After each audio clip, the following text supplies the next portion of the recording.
Emma Morrison never imagined that a dead battery on a freezing November night would lead her into the arms of the most dangerous man in the city, a ruthless crime lord whose obsession with her had been burning for months.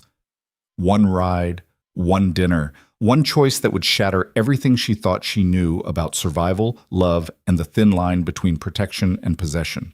When his enemies came for her, when blood stained his hands, when she discovered the life growing inside her, she had to decide. Run from the monster or stand beside the man who would burn the world to keep her safe. This is their story. If you're watching, hit that like button and drop a comment with your city so I can see how far this story reaches across the world. The night Emma Morrison's life changed forever, the temperature had dropped to 18 degrees and her car had finally given up the fight. She sat in the driver's seat of her 12-year-old Honda Civic, hands trembling.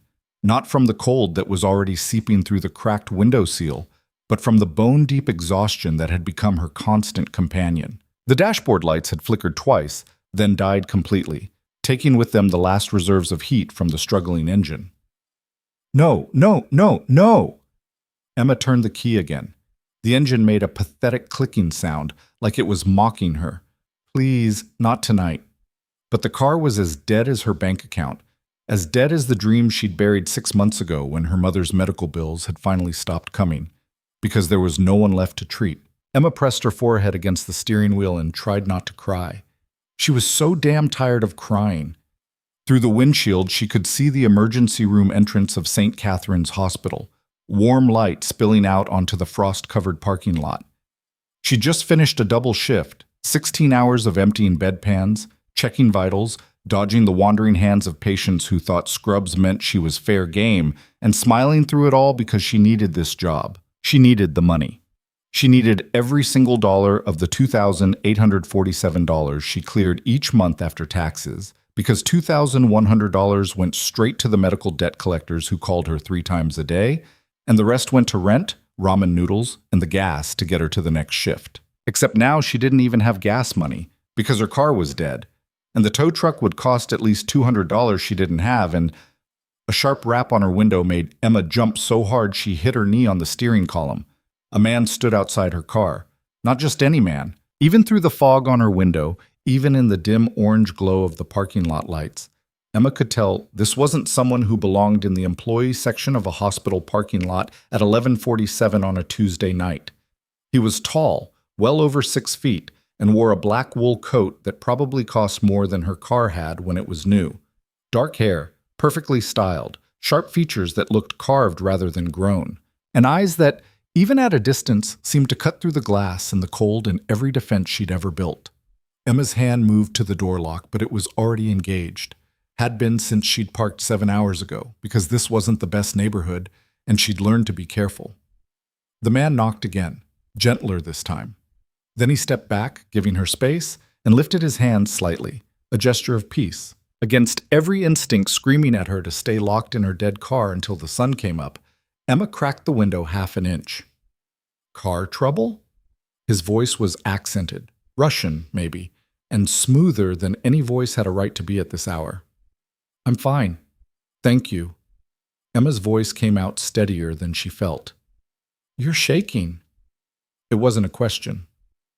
I'm cold. Your car is dead. I've called for help. The lie came easily. She hadn't called anyone because she couldn't afford help, but this stranger didn't need to know that. The man tilted his head slightly, studying her in a way that made her skin prickle. Not with fear exactly, with something else, something that felt dangerously like recognition, though she'd never seen him before in her life. What's your name? He asked. Why? Because I'd like to know who I'm offering a ride to. I don't need a ride. Emma. He said her name like he already knew it, like he'd said it before. Emma Morrison, 23, nurse's aide at St. Catherine's. You work doubles on Tuesdays and Thursdays, singles on Saturdays. You take your coffee black with 2 sugars from the vending machine on the 3rd floor because the cafeteria coffee tastes like cigarettes. You have $73,842 in medical debt from your mother's cancer treatment, and you've been sitting in this parking lot for 6 minutes trying to figure out how you're going to get home. Emma's blood turned to ice. Who the hell are you? Someone who's been waiting for the right moment to meet you. He pulled a business card from his coat pocket and held it to the window gap. My name is Dmitry Antonov, and I'm going to drive you home now, because if you stay in this car much longer, you'll develop hypothermia. I'm not getting in a car with a stranger who knows my name. I'm not a stranger, Emma. I've known you for 4 months. His expression didn't change, but something in his eyes softened. I know you eat lunch alone in your car because the other nurses talk about you when you're not there. I know you visit your mother's grave every Sunday at 2 o'clock, and you bring daisies because roses are too expensive. I know you haven't slept more than 4 hours a night since she died. And I know that right now you're scared and cold and so tired you can barely think straight. You're insane. Emma reached for her phone with shaking hands. I'm calling the police. Your phone is at 6% battery. You'll need it to get an Uber once you realize I'm not going to hurt you. Emma stared at him. This was insane. This was dangerous. This was exactly the kind of situation they warned you about in every safety seminar, every self-defense class, every cautionary tale that started with, she thought she was being careful. But he was right about everything. The coffee, the debt, the cemetery. Details no one should know unless they'd been watching her for 4 months? Emma's voice cracked. 4 months, 1 week, and 3 days. Dmitry's expression remained maddeningly calm. The first time I saw you, you were coming out of the hospital after a night shift. You stopped to give your jacket to a homeless man, even though it was raining and you didn't have another one. You were soaked by the time you got to your car. I thought you were the most beautiful thing I'd ever seen. That's not romantic, that's stalking. Yes. He didn't even try to deny it. It is. And I'm not going to apologize for it, because apologizing would mean regretting it, and I don't regret a single moment of knowing you, Emma. Even from a distance. Emma should have been terrified, should have screamed, should have run, should have done literally anything other than what she did next. She unlocked the door. One wrong move, she said, her voice steadier than her hands. And I'll kick you so hard you'll be singing soprano. I've worked in healthcare for 3 years. I know exactly where to aim. Dmitry's lips curved into the faintest smile. I would expect nothing less. Scent. The inside of Dmitry's car was warm. Almost too warm, after the biting cold of her Honda. Emma sank into the leather passenger seat and felt heat seep into her bones for the first time in hours. The car itself was ridiculous, some kind of luxury sedan with interior lighting that glowed a soft blue and seats that felt like they were hugging her. It smelled like expensive cologne and new leather and something else, something darker that Emma couldn't quite place. Dmitry slid into the driver's seat with the kind of fluid grace that seemed choreographed. He adjusted the heat without asking, directing the vents toward her, then pulled out of the parking lot with the confidence of someone who'd never doubted a single decision in his life. Where do you live? He asked. Emma rattled off her address, a studio apartment in a converted motel 20 minutes away. She immediately regretted it, but what was she supposed to do? Give him a fake address and walk the last 5 miles? The Riverside Apartments, Dmitry said. Studio 2C. You've lived there for 7 months. Your neighbors are a retired postal worker named Frank, who feeds stray cats, and a couple in their 20s who fight every Wednesday night at approximately 9:15. Okay, you need to stop doing that. Emma turned in her seat to face him. The knowing things about me thing. It's creepy. Would you prefer I pretend not to know you? I'd prefer you tell me why you've been watching me like some kind of serial killer. I'm not a serial killer, Emma. That's exactly what a serial killer would say. Dmitry glanced at her, and for the first time she saw something flicker in his expression. Amusement, maybe. Or appreciation. Fair point, he conceded. They drove in silence for a moment. Emma studied him from the corner of her eye, trying to reconcile the danger she felt radiating off him with the careful way he drove. Exactly the speed limit, full stops at every sign, turn signals even when there was no one else on the road. Why me? She finally asked.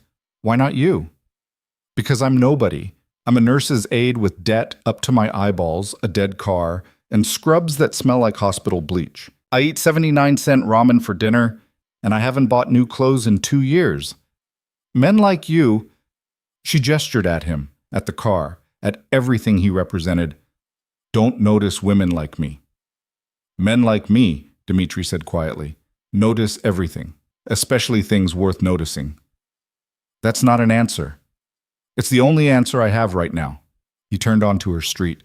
The rest requires time and trust, and I don't expect you to give me either one tonight. Emma's apartment building appeared ahead, a squat, ugly structure with peeling paint and a flickering sign that read River Eat Apart ENTS. The R and M had burned out months ago, and the landlord hadn't bothered fixing them. Dmitri pulled into a visitor's spot and put the car in park. He made no move to get out, no move toward her. He simply sat there, hands on the steering wheel, waiting. "Thank you for the ride," Emma said. She reached for the door handle. "Emma?" She stopped. "I'm going to give you my number. You don't have to call it. You don't have to text. But if you ever need anything, a ride, help with your car, someone to talk to at 2 in the morning when you can't sleep, I want you to know you have someone." "Why would you do that for a stranger?" "Because you're not a stranger to me." Dmitri pulled out his phone and held it up. "May I have your number? I'll text you so you have mine." Every rational part of Emma's brain screamed at her to say no, to get out of the car, walk into her apartment, and forget this entire surreal encounter. But the irrational part, the part that had been drowning in loneliness and exhaustion and the crushing weight of doing everything alone, whispered something different. What if? Emma recited her number. Her phone buzzed a moment later. A text from an unknown number. "This is Dmitri. Sleep well, Emma." "I won't call you," she said. "I know. I probably won't even save your number." "I know that too." Emma opened the door. Cold air rushed in, chasing away the warmth. She hesitated. "How did you know?" she asked. "About the debt. About my mother. About everything." Dmitri met her eyes. In the dim light of the car, his expression was unreadable. "Because when I want to know someone, Emma, I learn everything. It's what I do." "What are you, some kind of private investigator?" "No." He smiled, but it didn't reach his eyes. "I'm something much worse." Emma should have been afraid, should have run, should have blocked his number and filed a police report. Instead, she said, "Good night, Dmitri." "Good night, Emma." She watched his car disappear down the street before she went inside. And when she finally collapsed onto her mattress on the floor, she'd sold the bed frame 3 months ago. She didn't delete his number. She saved it. And she hated herself a little bit for wondering when he'd text again. Bomtum. 3 days passed before Emma heard from Dmitri again. 3 days of doubles and singles and ramen dinners. 3 days of dodging phone calls from debt collectors and watching her checking account dwindle. 3 days of catching herself looking at her phone, wondering if he'd reach out, then feeling disgusted with herself for caring. The text came on Friday at 11:47 p.m., exactly the same time he'd found her in the parking lot. Unknown. Number. "Have you eaten dinner?" Emma stared at her phone. She was in bed. Well, mattress on floor, wearing a ratty t-shirt and sweatpants with holes in both knees. She'd gotten home from her shift 20 minutes ago, showered off the hospital smell, and crawled under her blankets with no intention of moving until morning. Emma. "It's almost midnight." Dmitri. "That's not an answer." Emma. "I had ramen." Dmitri. "That's not dinner. That's flavored salt water." Emma. "It's what I can afford." 3 dots appeared, then disappeared, then appeared again. Emma watched them, her heart doing something stupid in her chest. "Dmitri, I'm downstairs." Emma bolted upright. "What?" She scrambled to her window and looked down at the parking lot. Sure enough, a black sedan sat in the visitor's spot, engine running, headlights on. Her phone buzzed again. "Dmitri, come down. I brought food." Emma. "It's midnight." Dmitri, You're awake. I'm awake. The food is getting cold. These are solvable problems. Emma. "I'm in my pajamas." Dmitri. "I don't care what you're wearing, Emma. Come down." She should have ignored him, should have turned off her phone and gone to sleep. Instead, she pulled on her coat over her pajamas, shoved her feet into sneakers without bothering to tie them, and headed downstairs.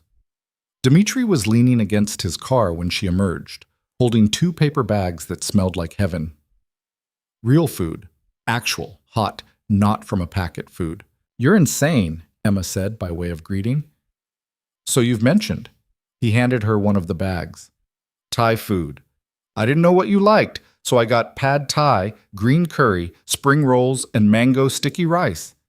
Emma's stomach growled so loudly she was certain he heard it. This must have cost— Don't. Dimitri's voice was gentle but firm. Don't calculate the cost. Don't worry about paying me back. Just eat. They sat in his car with the heat running and the radio playing something low and instrumental.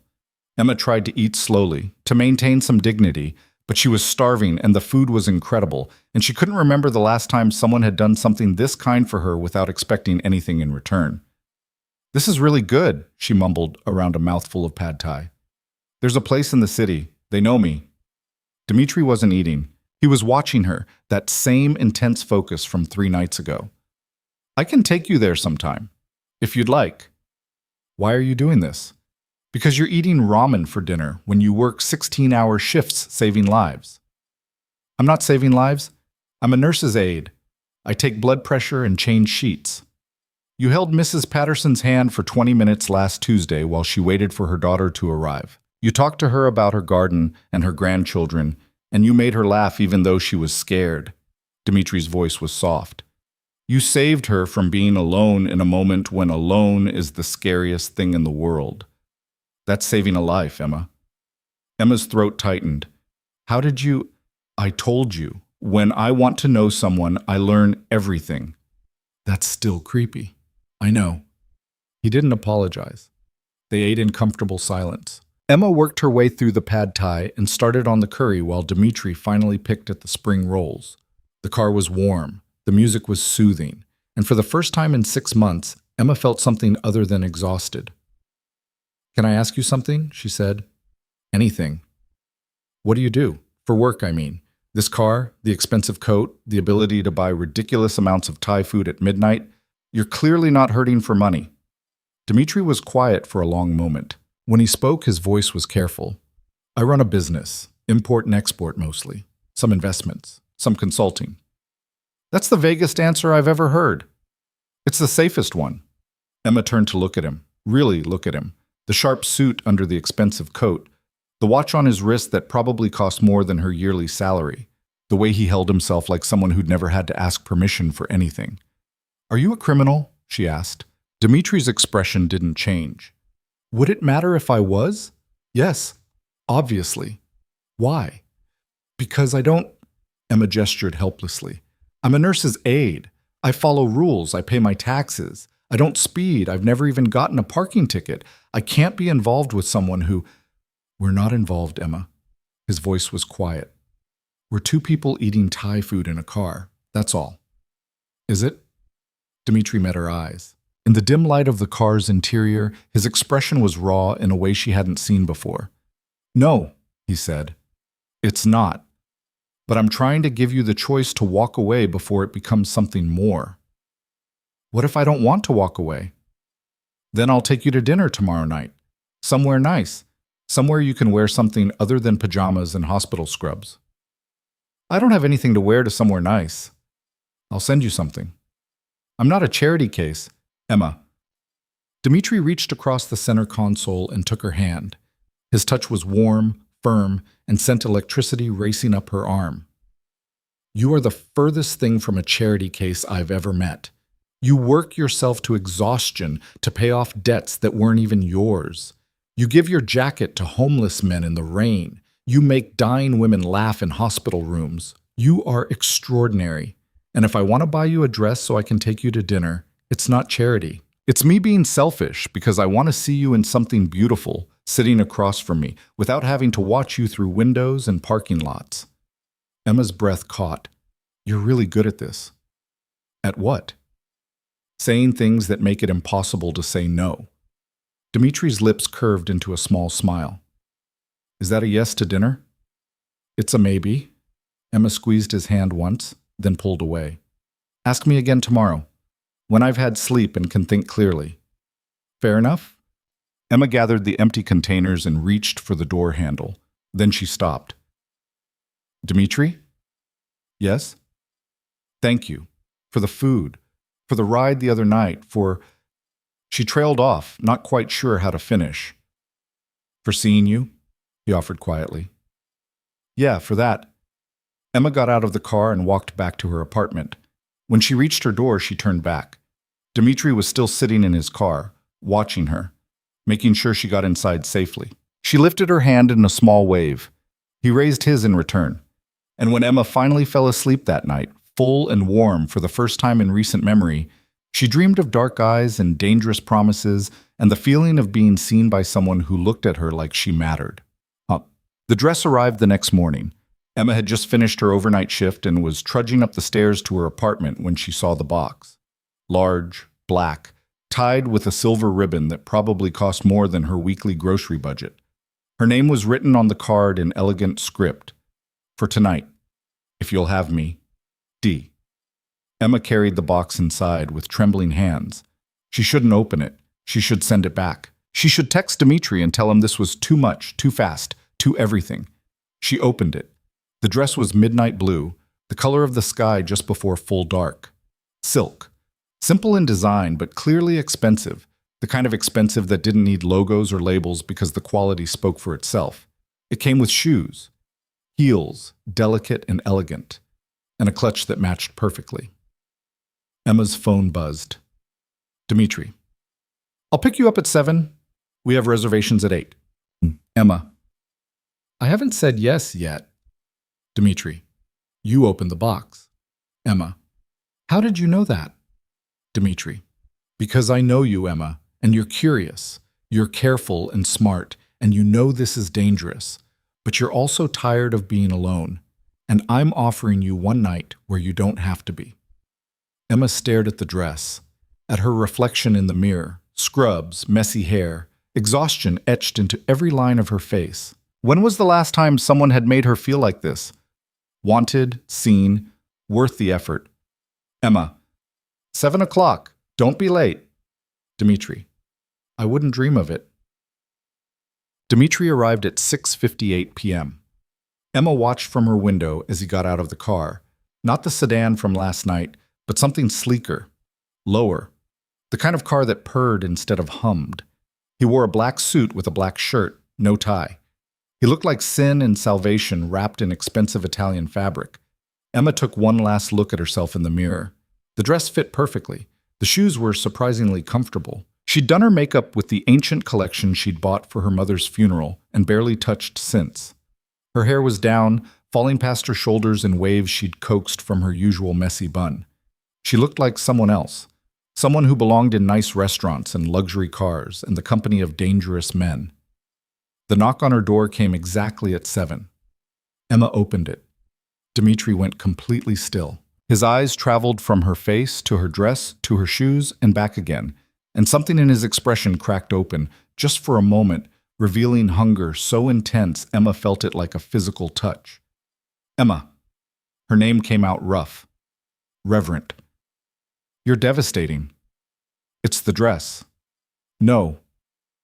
He stepped closer, and Emma caught the scent of his cologne, something dark and cedar-tinged. It's you. It's always been you. Emma's heart hammered against her ribs. We should go, before we're late. We could be late. I thought you had reservations. I own the restaurant. They'll wait. Of course he did. Of course they would. Emma grabbed the clutch and stepped out of her apartment, locking the door behind her. Let's go anyway. Dmitri offered his arm. After a moment's hesitation, Emma took it. They descended the stairs together, and if her neighbors were watching, and they definitely were, Emma couldn't bring herself to care. Let them look. Let them whisper. For one night, she was going to be someone other than the struggling nurse's aide with the dead mother and the mountain of debt. For one night, she was going to be seen. The drive to the restaurant took 40 minutes. They talked the entire way. About books, about music, about the small things that made up a life. Dmitri told her about growing up in Moscow, about cold winters and his grandmother's cooking. Emma told him about her mother's garden, about the year they'd grown tomatoes that won second place at the county fair. They didn't talk about his business. They didn't talk about her debt. They just talked. The restaurant was called Luminescence, and it occupied the top floor of a building downtown that Emma had passed 100 times but never entered. The kind of place where valets took your car and doormen opened doors, and the host greeted Dmitri by name. Mr. Antonov, your table is ready. They were led to a private room with floor-to-ceiling windows overlooking the city. Candles flickered on the table. Wine was poured without being ordered. Menus appeared and disappeared. Emma sat across from Dmitri and felt like she'd stepped into someone else's life.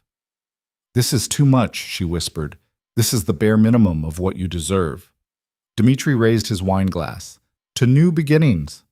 Emma clinked her glass against his. "To terrible decisions." He laughed. A real laugh, rich and genuine.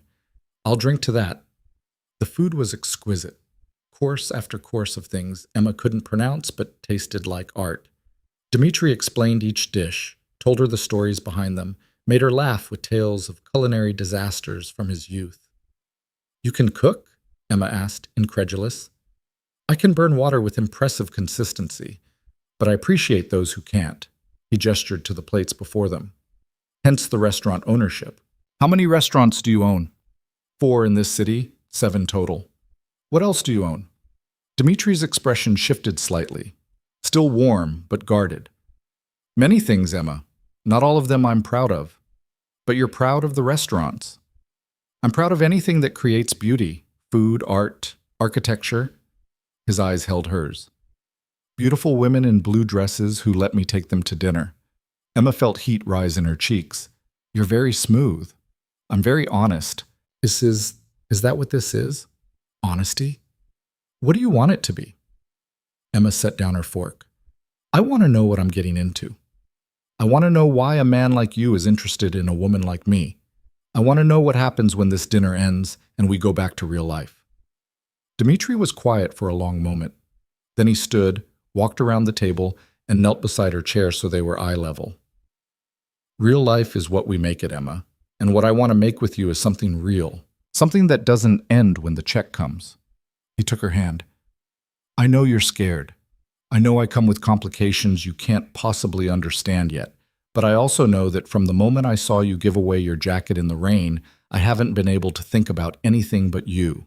You, your kindness, your strength, the way you keep fighting even when everything's stacked against you." "Dmitri, I'm not asking you to trust me completely. Not tonight. I'm just asking you to give me a chance to earn it. One dinner at a time, one conversation. One moment where you let me be the person who makes sure you eat more than ramen." Emma's throat tightened. "What if this ends badly?" "Then I'll make sure you walk away safely. I promise you that." His thumb traced circles on her hand. "But what if it doesn't? What if this is the beginning of something neither of us expected but both of us need?" Emma looked at this man kneeling beside her chair in a private room overlooking a city that stretched to the horizon. This man who knew her favorite coffee order and her mother's favorite flower. This man who terrified her and thrilled her and made her feel alive for the first time in so long. "Okay," she whispered. "Okay? Okay, I'll give you a chance. One dinner at a time." Dmitri's smile was brilliant, transformative. He lifted her hand to his lips and pressed a kiss to her knuckles, a gesture so old-fashioned and intimate that Emma's breath caught. "Thank you," he said. They finished dinner in comfortable intimacy, the kind that came from choosing vulnerability over safety. When the check came, though no actual check appeared, Dmitri helped Emma with her coat and led her back through the restaurant. The drive home was quieter. Emma felt the wine warming her blood, felt the weight of what she'd agreed to settling over her shoulders. This was dangerous. This was reckless. This was everything she'd sworn she'd never do. But when Dmitri pulled up to her apartment and walked her to her door, when he stood there in the hallway with his hands in his pockets and his eyes on hers, Emma realized she didn't care about any of it. "Thank you for tonight," she said. "For the dress, the dinner, the—" Dmitri kissed her. It was soft at first, questioning.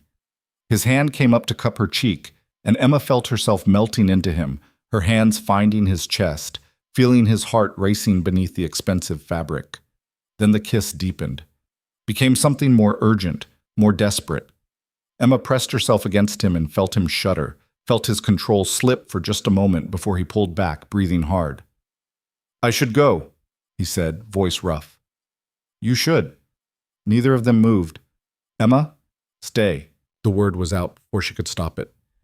"Just for a little while, we don't have to. I just don't want to be alone tonight." Dmitri searched her face. "Are you sure?" "No, but stay anyway." He followed her inside. They sat on her mattress on the floor, backs against the wall, sharing the single blanket Emma owned.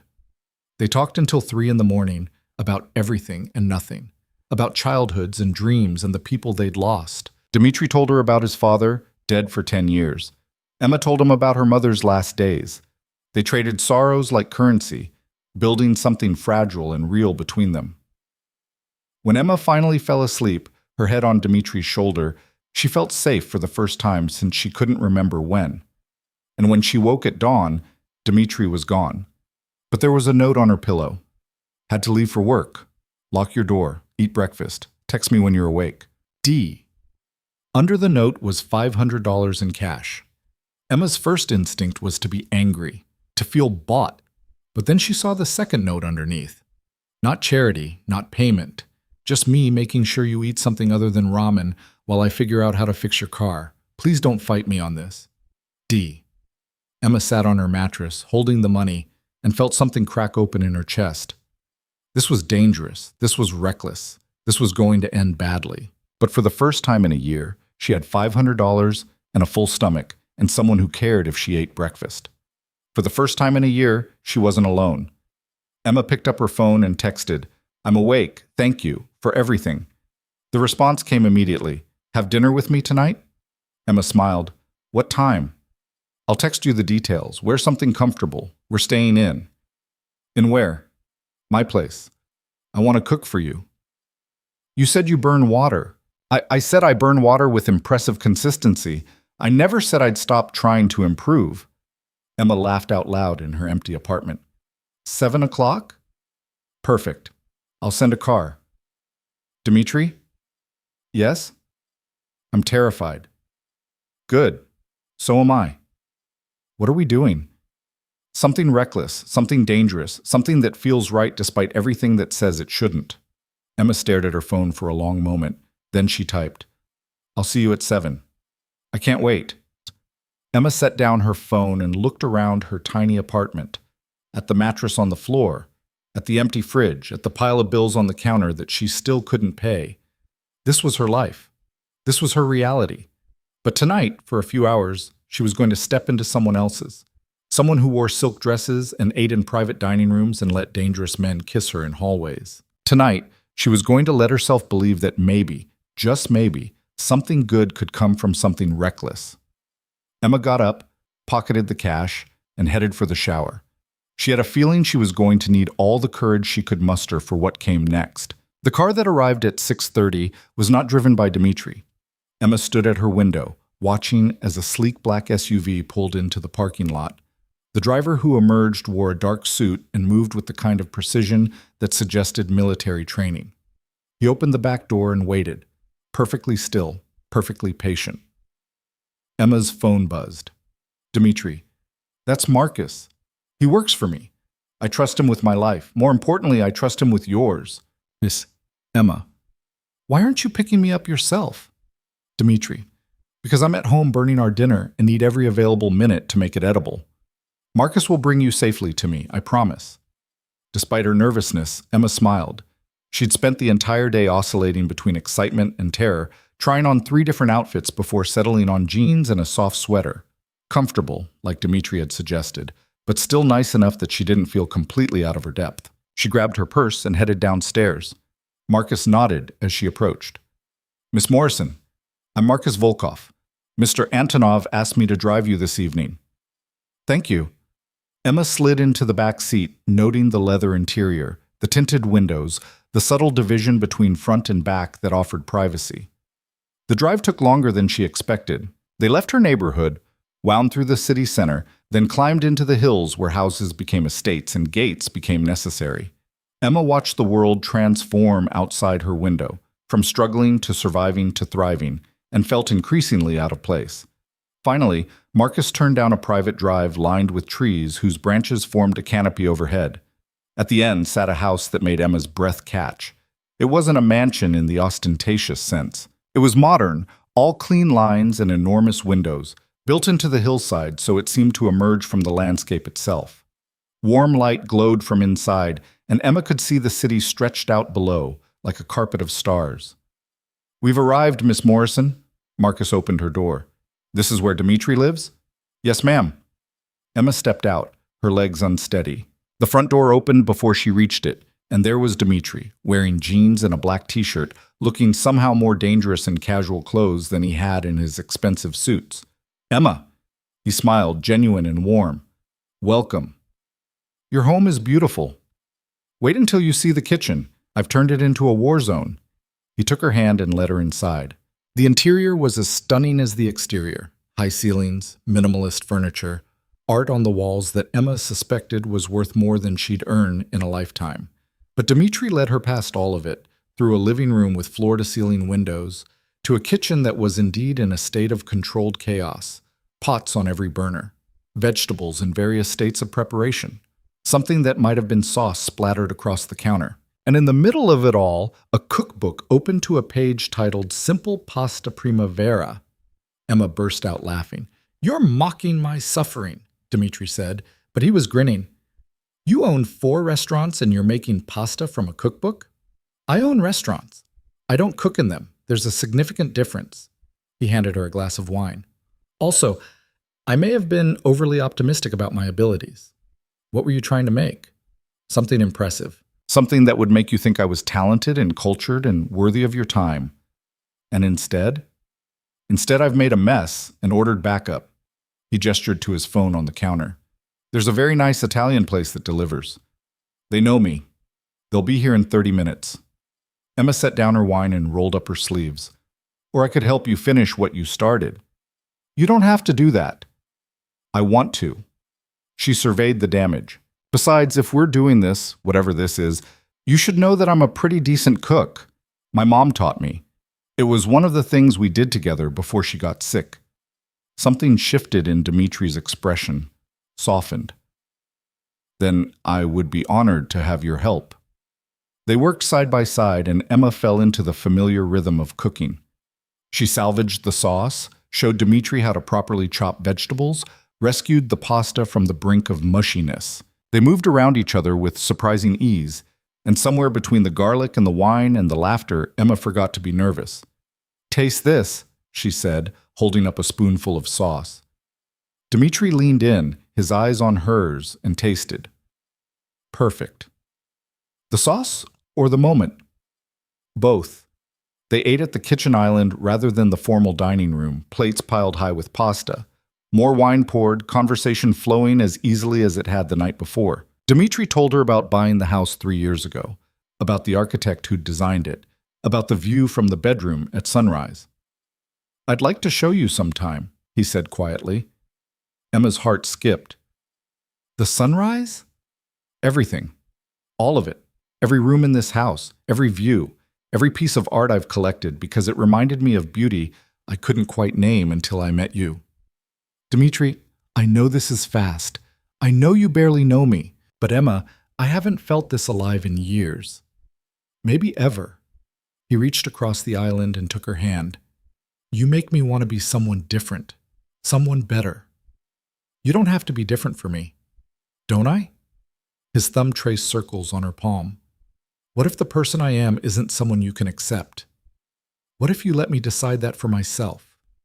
They moved to the living room after dinner, to the enormous windows overlooking the city. Dimitri built a fire in the fireplace and managed to do it competently, which made Emma tease him about having at least one domestic skill, and they sat on the couch with what remained of the wine.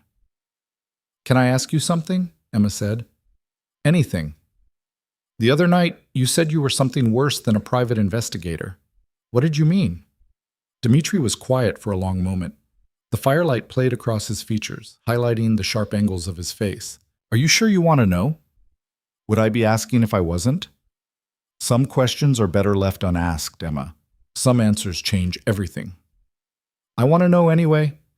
Dimitri set down his wine glass. My family came to America when I was 15. My father was what you might call an entrepreneur. He saw opportunities others didn't. He took risks others wouldn't. And he built an empire from nothing but ambition and ruthlessness. What kind of empire? The kind that operates in shadows.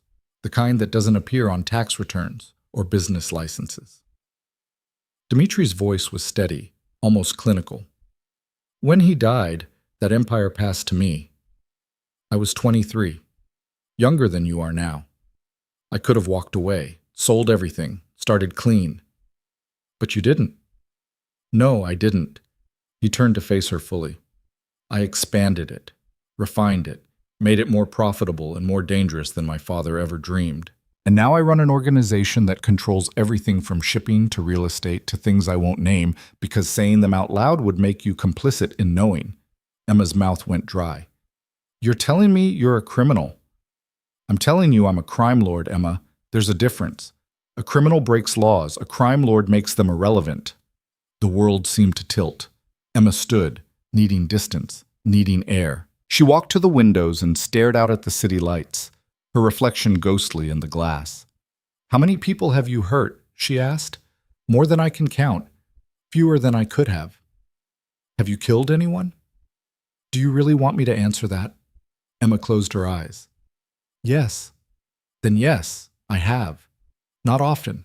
Not without cause. But yes. And you thought, what? That you'd tell me this and I'd just accept it? That I'd be okay with dinner and wine and cooking pasta with a murderer? No. Dimitri's voice came from right behind her. She hadn't heard him move. I thought you deserved the truth before this went any further. I thought you deserved the choice to walk away while you still could. While I still could? What does that mean? It means that the longer you stay, the harder it will be for me to let you go, and the more dangerous it becomes for you to be near me. Emma turned to face him. He was close enough to touch, close enough that she could see the firelight reflected in his dark eyes. Why me? She asked again. Why not someone from your world? Someone who already knows the rules. Because everyone in my world wants something from me. Power, money, protection, favor. Dimitri reached up and tucked a strand of hair behind her ear, his touch impossibly gentle. You're the first person in 10 years who looked at me and saw just a man. Not a name, not a weapon, just someone who wanted to make sure you got home safely. That man doesn't exist, Dimitri. Not if everything you just told me is true. Then maybe you saw who I want to be instead of who I am. Emma wanted to walk away. Wanted to demand Marcus drive her home immediately. Wanted to block Dimitri's number and forget any of this had ever happened. But she couldn't stop looking at him. Couldn't stop remembering the way he'd knelt beside her chair at the restaurant. The way he'd held her while she slept. The way he'd left her money not as payment, but as care. I should go, she said. I know. This is insane. You're insane. I'm insane for even considering, but I know that too. Then why aren't you calling Marcus to take me home? Because you haven't asked me to. Dimitri's hand slid from her hair to her cheek. And because I'm selfish enough to steal every second you're willing to give me before you run. I should run right now. Probably. Any sane person would. Absolutely. Emma's breath caught. What if I'm not sane anymore? Then we'll be reckless together. He kissed her the way he had in her hallway, soft at first, questioning. But this time, Emma didn't hold back. She pressed against him, fisted her hands in his shirt, kissed him with all the fear and longing and confusion churning inside her. Dimitri made a sound low in his throat and wrapped his arms around her, lifting her slightly so her feet left the floor. Emma gasped against his mouth, and he swallowed the sound, kissed her deeper, walked them backward until her shoulders hit the window. The glass was cold against her back.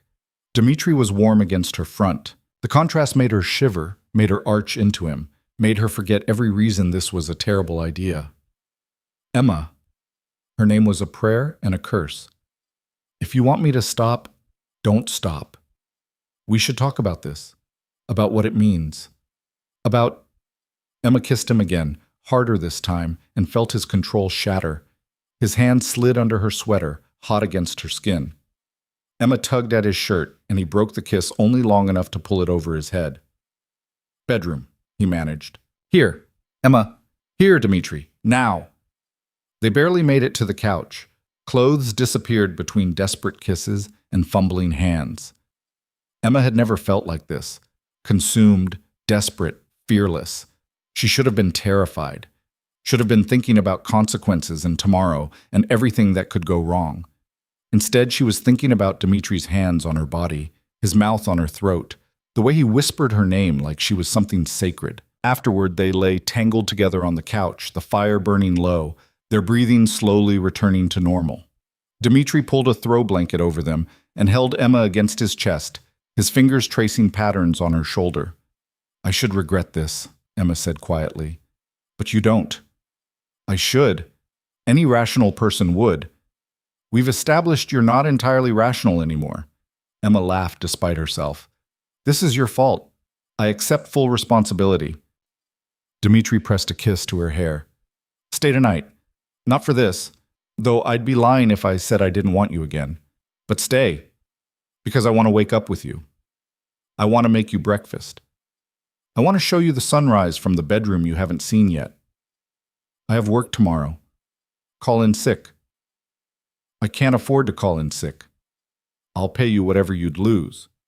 "Dmitri, not as charity, not as payment, but because I want you here and I have the means to make it possible. Let me do this for you, Emma.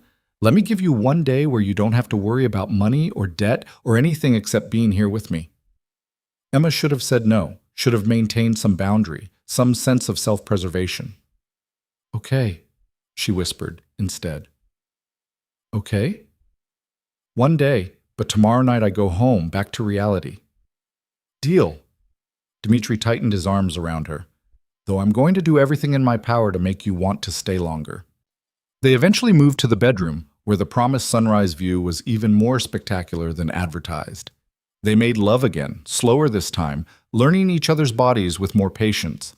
And when Emma finally fell asleep in Dmitri's arms, in sheets that probably cost more than her monthly rent, she felt something she hadn't felt in over a year. Safe. Emma woke to sunlight streaming through floor-to-ceiling windows and the smell of coffee. She sat up, momentarily disoriented by the unfamiliar luxury surrounding her, then remembered. Everything. All of it. Dmitri appeared in the doorway wearing sweatpants and nothing else, carrying 2 mugs of coffee. "Good morning, beautiful." He handed her a mug. "Black with 2 sugars." "You remembered." "I remember everything about you." He slid back into bed beside her. "How'd you sleep?" "Better than I have in months." Emma sipped the coffee. Perfect temperature. Perfect sweetness. "What time is it?" "Almost noon." "Noon? I never sleep until noon." "You were exhausted. Your body needed the rest." Dmitri kissed her shoulder. "I called your work, told them you had a family emergency and wouldn't be in for the next 2 days. Emma nearly dropped her coffee. 2 days? "Dmitri, I said one." "I know what you said, but I'm greedy and you're here and I want 48 hours with you before the world intrudes again."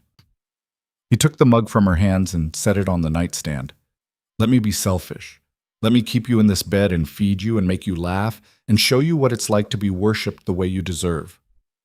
That's not real life. For 2 days it can be. Emma knew she should protest, should insist on going home, on maintaining some semblance of normalcy. But the truth was she didn't want to. She wanted to stay in this beautiful house with this dangerous man and pretend, just for a little while, that they were normal people falling for each other in normal ways. 2 days, she said, but then I go back. No arguments. No arguments. Dmitri's smile was brilliant, though I reserve the right to try to convince you otherwise. They spent the day in a haze of intimacy and discovery. Dmitri showed Emma his home office, surprisingly sparse, with just a desk, a computer, and a wall of books. They cooked lunch together, or rather Emma cooked while Dmitri watched and occasionally attempted to help. They talked for hours about everything and nothing, building a foundation of shared stories and stolen moments. That evening, as they sat on the terrace watching the sun set over the city, Emma felt herself falling, not just for Dmitri, though that was happening too terrifyingly fast, but for the possibility of this, of being wanted, of mattering to someone who looked at her like she hung the moon. "What are you thinking?" Dmitri asked. "That this feels like a dream, and I'm scared of waking up." "Then don't wake up. Stay here with me." "Eventually I have to go back, Dmitri. I have a job. Bills. A life that exists outside this." She gestured at the house, the view, him, whatever this is. "What if I told you that you didn't have to go back to that life? What if I could give you something different?" Emma's stomach tightened. "What do you mean?" "I mean that I could pay off your debt tomorrow. All of it. You'd never have to worry about collectors calling or working doubles or choosing between food and rent. No, Emma stood abruptly. Absolutely not. Emma, I'm not your charity case, Dimitri, and I'm not some pretty thing you get to buy and keep. That's not what I'm saying. Then what are you saying? Because it sounds like you want to pay for me, like I'm something that can be purchased. Dimitri stood too, frustration flashing across his features. I want to take care of you. There's a difference. Is there? Because from where I'm standing, it looks like you want to turn me into someone dependent on you, someone who can't leave because she's trapped by money instead of choice. You think I want to trap you? His voice rose. Emma, if I wanted you trapped, I'd have done it already. I have the means, the connections. I could make you disappear into a life where you had no choice but to stay with me. But I'm not doing that because what I want is your choice, your genuine, freely given choice to be here. Then why offer to pay my debt? Why not just let me keep my independence? Because watching you kill yourself to pay off bills that should never have been yours is torture. Because you deserve better than ramen dinners and a mattress on the floor. Because I have more money than I could spend in 10 lifetimes and you have none, and that's not fair. Life isn't fair, Dimitri. You of all people should know that. They stared at each other across the terrace, the sunset painting everything in shades of gold and red. Emma's heart was pounding. This was it, the moment where the fantasy crashed into reality and she had to decide what she was willing to accept. I need you to understand something, she said quietly. I've spent the last year of my life feeling helpless, watching my mother die, watching debt pile up, watching every dream I had slip away because I couldn't afford to chase them. The only thing I've had, the only thing that's kept me going, is knowing that I'm doing it myself, that I'm surviving on my own terms. Emma, if you pay my debt, I lose that. I become someone who needed rescuing, someone who couldn't make it without a rich boyfriend swooping in to save her, and I can't— Her voice cracked. I can't be that person, not even for you. Dimitri crossed to her in 3 strides and pulled her into his arms. Emma resisted for a moment, then collapsed against him, all the fight draining out of her. I'm sorry, he murmured into her hair. You're right. I wasn't thinking about how it would make you feel. I was only thinking about fixing it because that's what I do. I fix problems. But you're not a problem to be fixed, Emma. You're a woman who's already doing the impossible all by herself. I'm so tired, Dimitri. I know, love, I know. They stood like that for a long time, wrapped in each other as the sun disappeared and the city lights began to flicker on below. Finally, Emma pulled back enough to look up at him. Can we make a deal? She asked. Anything. You don't pay my debt, but maybe you could help me find a better job? Something that pays more so I can actually make progress instead of just treading water? Dimitri smiled. I can do that. I know people at 3 different hospitals. I'll make some calls. Just calls, not threats or bribes or whatever it is you do. Just calls. I promise. He kissed her forehead. Can I still buy you dinner occasionally and fix your car when it breaks down? And make sure you're eating more than instant noodles? Yes to dinner, yes to the car. But I'm cooking the dinners we have here, so you actually learn how to feed yourself. Deal. They went back inside as the temperature dropped. Dimitri built another fire while Emma curled up on the couch with a book from his shelf, a worn copy of Russian poetry that he'd clearly read many times. He sat beside her, laptop open, working on whatever mysterious business occupied a crime lord's attention. It was domestic, normal. Exactly the kind of evening Emma had imagined having someday with someone she loved. The thought stopped her cold. Love. Was that what this was? Could you love someone after only a handful of days, someone who'd admitted to murder and criminal enterprise and stalking you for months? Emma glanced at Dimitri. He was frowning at his screen, fingers flying across the keyboard, looking more like a businessman than a crime lord. As if feeling her gaze, he looked up and smiled, that soft, genuine smile he seemed to reserve only for her. What? He asked. Nothing, just, this is nice. It is. He closed the laptop and pulled her against his side. I could get used to this.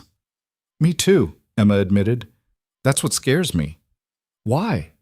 Because in 2 days I go home, back to my real life. And this, she gestured at the house, the fire, the easy intimacy between them. This doesn't exist there. Then we'll build it. Not here, not in your apartment, but somewhere in between. We'll find a way to make this work in the real world, Emma, if you want to. Do you think we can? I think we can do anything if we want it badly enough. Emma wanted to believe him. Wanted to believe that a nurse's aide and a crime lord could somehow make a relationship work despite everything stacked against them. But she'd learned the hard way that wanting something didn't make it real. Still, for tonight, she let herself hope. They made love again that night, and the next morning, and one more time before Emma finally, reluctantly, said she had to go home. Dmitri drove her himself this time, and the contrast between his pristine luxury car and her shabby apartment building had never felt more stark. "I'll call you later," he said as she gathered her things. "Okay." "Emma," he caught her hand. "These 2 days with you were the best I've had in longer than I can remember. Thank you. Thank you for letting me stay. Anytime. Every time. Always." Emma kissed him once more, then forced herself to get out of the car and walk away. She made it all the way to her apartment before the tears started. Not sad tears. Not exactly. More like tears of overwhelm, of fear, of standing at a crossroads and knowing that whichever path she chose, nothing would ever be the same. Her phone buzzed before she could collapse onto her mattress. But it wasn't Dmitri. It was a number she didn't recognize. Unknown. "Miss Morrison, we need to talk about Dmitri Antonov. Your life may depend on it. Meet me at the coffee shop on 5th and Main at 2 p.m. today. Come alone." Detective Sarah Chen. Emma stared at the text, her blood running cold. The fantasy was over. Reality had just kicked down the door. Emma sat in the coffee shop on 5th and Main, her hands wrapped around a cup of tea she hadn't touched, watching the door. It was 1:58 p.m. The text had said 2 o'clock. She'd arrived early because waiting in her apartment had felt like suffocating. She hadn't told Dmitri about the message, hadn't told anyone. The detective had said, "Come alone," and some instinct Emma couldn't name told her to listen. At exactly 2 o'clock, a woman walked through the door. Mid-30s, dark hair pulled back in a practical ponytail, wearing jeans and a leather jacket that didn't quite hide the badge clipped to her belt. Her eyes scanned the room with professional efficiency before landing on Emma. Detective Sarah Chen didn't smile as she approached. She simply slid into the booth across from Emma and set a manila folder on the table between them. "Thank you for coming," Chen said. "I wasn't sure you would. You said my life depended on it. That's not really something you ignore." "Smart." Chen flagged down a waitress, ordered black coffee, then turned her full attention to Emma. "How long have you known Dmitri Antonov?" "Why does that matter?" "Because I need to know how deep you are before I show you what's in this folder." Emma's stomach twisted. "A week, maybe less." "And in that week, what has he told you about himself?" "That he runs import-export businesses, that he owns restaurants, that his father died 10 years ago." "What else?" Emma hesitated. "That he's not a good man." Chen's expression shifted slightly. Surprise, maybe, or respect. "He admitted that?" "He told me he was a crime lord, that he runs an organization his father built, that he's done things, hurt people, killed people to maintain power." "And you're still seeing him?" It wasn't a question, but Emma answered anyway. "Yes." "Why?" "Because when he looks at me, I don't feel invisible anymore. Because he makes me feel like I matter. Because—" Emma's voice cracked slightly. "Because I'm tired of being alone." Chen's coffee arrived. She took a long sip, studying Emma over the rim of her cup. "I've been investigating Dmitri Antonov for 3 years," Chen said finally. "He's careful, meticulous. Every business he runs is technically legitimate on paper. But underneath, there's a network that controls half the organized crime in this city. Drugs, weapons, money laundering, extortion. If it's illegal and profitable, his organization touches it." "Why are you telling me this?" "Because 2 weeks ago we got intelligence that he'd become interested in someone, a civilian with no connection to his world. We thought maybe it was a vulnerability we could exploit." Chen opened the folder and pulled out a photograph. "That civilian was you." The photo showed Emma leaving the hospital after a night shift. The date stamp read 3 months ago. "We've been watching him watch you," Chen continued, Every visit to your mother's grave, every double shift at the hospital, every moment he spent learning your patterns. And then a week ago, your car broke down. You knew about that? We had surveillance on him. We saw him approach you, saw you get in his car. Chen pulled out another photo. Emma and Dmitri at the restaurant, visible through the windows of the private dining room. We saw him take you to dinner. And then another photo. This one showing Emma entering Dmitri's house. We saw you disappear into his home for 2 days. Emma felt violated, exposed. You've been following me? We've been following him. You just happened to be in the frame. Chen leaned forward. Miss Morrison, Emma, I'm telling you this not to scare you, though you should be scared. I'm telling you this because Dmitri Antonov is one of the most dangerous men in this city, and you're getting close to him at exactly the wrong time. What does that mean? Chen pulled out more photos. These showed different men, hard faces, cold eyes, the kind of people who looked like violence was their first language. There's a power struggle happening right now. A rival organization led by a man named Viktor Kozlov is trying to move into Antonov's territory. There have been 3 deaths in the last month. Businesses burned, shipments hijacked. It's getting ugly, and it's about to get uglier. Chen tapped one of the photos. And now Antonov has given them the perfect leverage. Me. You. A civilian girlfriend with no protection, no training, no idea what she's stepped into. If Kozlov finds out about you, and he will, because people talk and secrets don't stay secret in this world, he'll use you to get to Antonov. Emma's mouth had gone dry. What do you want from me? I want you to help us bring him down. The words hung in the air like smoke. Emma stared at Detective Chen, trying to process what she was hearing. You want me to betray him. I want you to help us stop a criminal organization that's responsible for countless deaths and ruined lives. I want you to be on the right side of this before you get hurt or killed or so tangled up in his world that there's no way out. And how exactly would I do that? Chen pulled out a small device, no bigger than a button. You wear a wire. You record conversations. You tell us when he's meeting with associates, when shipments are coming in, where money changes hands. You give us the evidence we need to build a case that'll actually stick. You want me to spy on him? I want you to survive this. Because right now, Emma, you're a liability to him and a target for his enemies. The only way you stay safe is if Antonov is behind bars where he can't drag you deeper into this mess. Emma thought about Dmitri's hands in her hair, his voice in the dark, the way he'd held her while she slept, the way he'd looked at her like she was the answer to a question he'd been asking his whole life. No, she said. Chen blinked. No? I'm not wearing a wire. I'm not spying on him. I'm not helping you build a case. Miss Morrison, he told me the truth about what he is, what he does. He gave me the choice to walk away, and I chose to stay. I'm not going to repay that honesty by betraying him to the police. Even if it means your life is in danger? Even then, Chen sat back, frustration clear on her face. You're making a mistake. Probably, but it's my mistake to make. What about when Kozlov's men grab you off the street? What about when they use you to force Antonov into a position where he has to choose between his empire and your life? You think he's going to choose you? Emma stood, her legs unsteady but her voice firm. I think that's between me and him. Thank you for the warning, detective, but I'm not interested in your deal. Emma, if you'll excuse me, I have a shift at the hospital in 2 hours. Emma walked out of the coffee shop with her heart hammering and her hands shaking. She made it half a block before she had to stop, lean against a building, and try to remember how to breathe. What had she just done? Refused police protection? Turned down a chance to escape this before it got worse? Chosen a crime lord over the law? Her phone buzzed. Dmitri. How was your first day back? Missing my cooking yet? Emma stared at the text.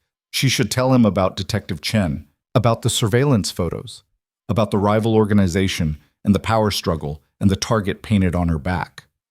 Emma. Your cooking is terrible and you know it, but yes, I'm missing it anyway. Dmitri. Dinner tonight? I promise to only burn half the food. Emma. I have a shift until 11. Dmitri. Then midnight snacks. I'll pick you up.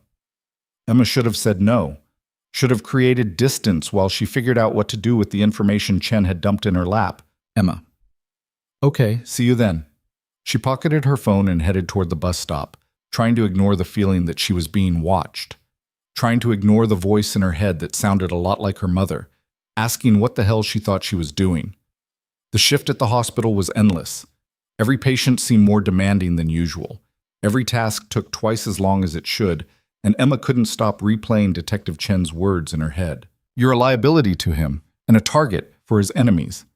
By the time 11 o'clock rolled around, Emma was exhausted and rattled and desperately wanting to see Dmitri just to prove to herself that this was real, that he was real, that she hadn't imagined the connection between them. She changed out of her scrubs in the employee locker room and checked her phone. No new messages from Dmitri, but it was only 11:05. He'd said midnight. She had time. Emma headed out through the emergency room exit, the same route she always took, and pushed through the doors into the parking lot. A hand grabbed her arm. Emma yelped and spun, heart racing, prepared to fight or run or scream.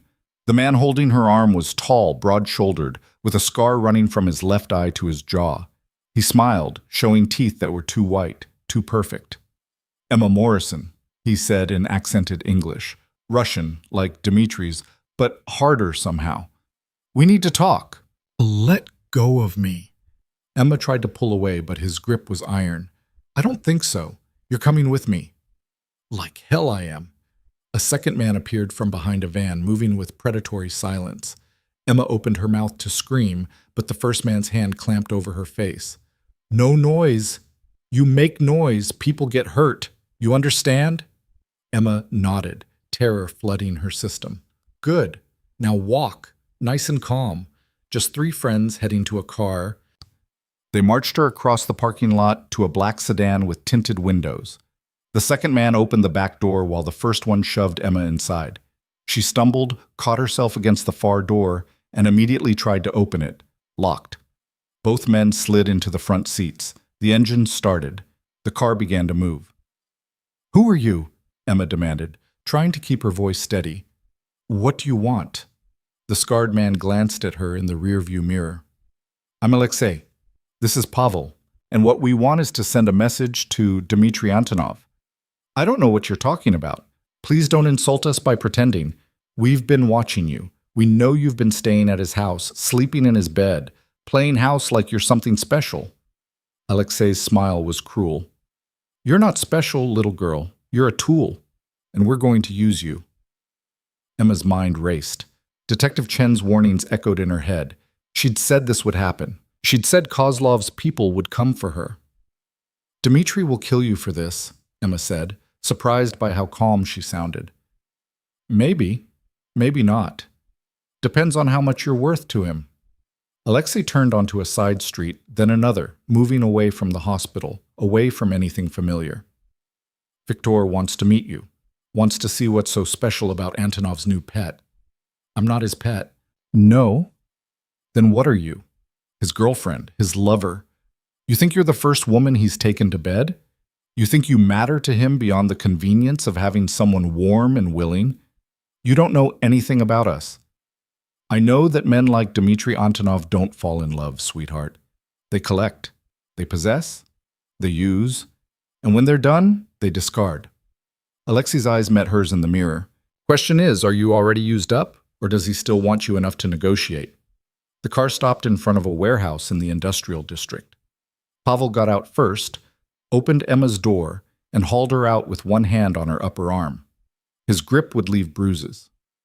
Inside, the warehouse was mostly empty, just concrete floors, metal beams, and a few plastic chairs arranged in the center under a hanging work light. A man sat in one of the chairs, smoking a cigarette and watching the door like he'd been waiting. Viktor Kozlov was older than Dmitri, maybe 50, with gray threading through his dark hair and lines around his eyes that spoke of violence and survival in equal measure. He stood as Emma was dragged forward, his gaze traveling over her with clinical assessment. So this is what has Antonov distracted, Viktor said. His English was perfect, barely accented. I expected someone more impressive. Sorry to disappoint, Emma snapped before she could stop herself. Viktor laughed. Spirit, I like that. Pavel, get her a chair. I'd rather stand. Sit down, Miss Morrison. This won't take long. Pavel shoved Emma into a chair. She stumbled but caught herself, refusing to show fear even though her heart was trying to hammer out of her chest. Victor circled her slowly, still smoking his cigarette. Do you know who I am? A man who's about to make a very big mistake. Bold words for someone in your position, but no, I don't think this is a mistake. I think this is exactly what needs to happen. Victor stopped in front of her. Dmitry Antonov has been a thorn in my side for 2 years. Every territory I try to claim, he blocks me. Every deal I try to make, he undercuts me. He treats this city like his personal kingdom and everyone in it like subjects. And you're any different? I'm pragmatic. I'm willing to share. Dmitry, though, he wants everything. Every dollar, every corner, every piece of power. Victor took a long drag on his cigarette. So I'm going to take something from him, something he wants, and then we'll see how untouchable he really is. He'll come for you, you know that, right? The second he finds out you took me, he'll burn your entire organization to the ground. Let him try. I have 24 men between here and the nearest exit. I have weapons, resources, and the element of surprise. By the time Dmitry figures out where you are, I'll have already made my point. Which is what? Victor smiled. That he's not as invincible as he thinks. That he can be hurt. That he can lose. Emma's phone buzzed in her pocket. Victor's eyes dropped to the sound. Give me that. No. Alexei stepped forward and wrenched the phone from Emma's pocket before she could stop him. He handed it to Victor, who looked at the screen and smiled. Dmitry, Victor read. Where are you? I'm at the hospital and you're not here. Call me. He looked at Emma. He's worried about you. How sweet. Don't. Victor started typing. What are you doing? Sending him an invitation to join us. Victor held up the phone so Emma could see the message. Change of plans. Meet me at the old Harrison warehouse on Dock Street. Come alone. E. He'll know I didn't send that. Will he? You've known him for a week, sweetheart. You think you can predict how he thinks? Victor hit send. We'll see.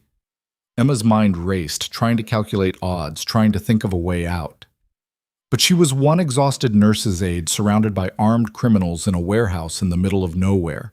Her options were limited to none. 20 minutes passed in tense silence. Victor smoked 2 more cigarettes. Alexei and Pavel stood by the door, weapons visible now, guns tucked into shoulder holsters that they made no effort to hide. Emma sat in her chair and tried not to think about all the ways this could end badly. Then Pavel's radio crackled.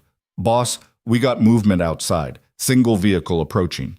Victor stubbed out his cigarette. Positions. Nobody shoots unless I give the order. 6 more men emerged from the shadows of the warehouse. Emma hadn't even known they were there. They spread out, creating a perimeter around the center where Emma sat. The warehouse door opened. Dmitry walked in alone. He was dressed in all black, his face a mask of cold fury that Emma had never seen before. His eyes swept the warehouse, counted the men, assessed the situation with the kind of tactical precision that reminded Emma he'd been doing this his entire adult life. When his gaze landed on Emma, something flickered in his expression. Relief, rage, fear. It was gone in an instant, replaced by that icy control. Victor, Dmitry said, his voice flat. This is beneath even you. Is it? I thought it was rather inspired. Victor gestured to Emma. Your girlfriend is unharmed, for now. Whether she stays that way depends entirely on you.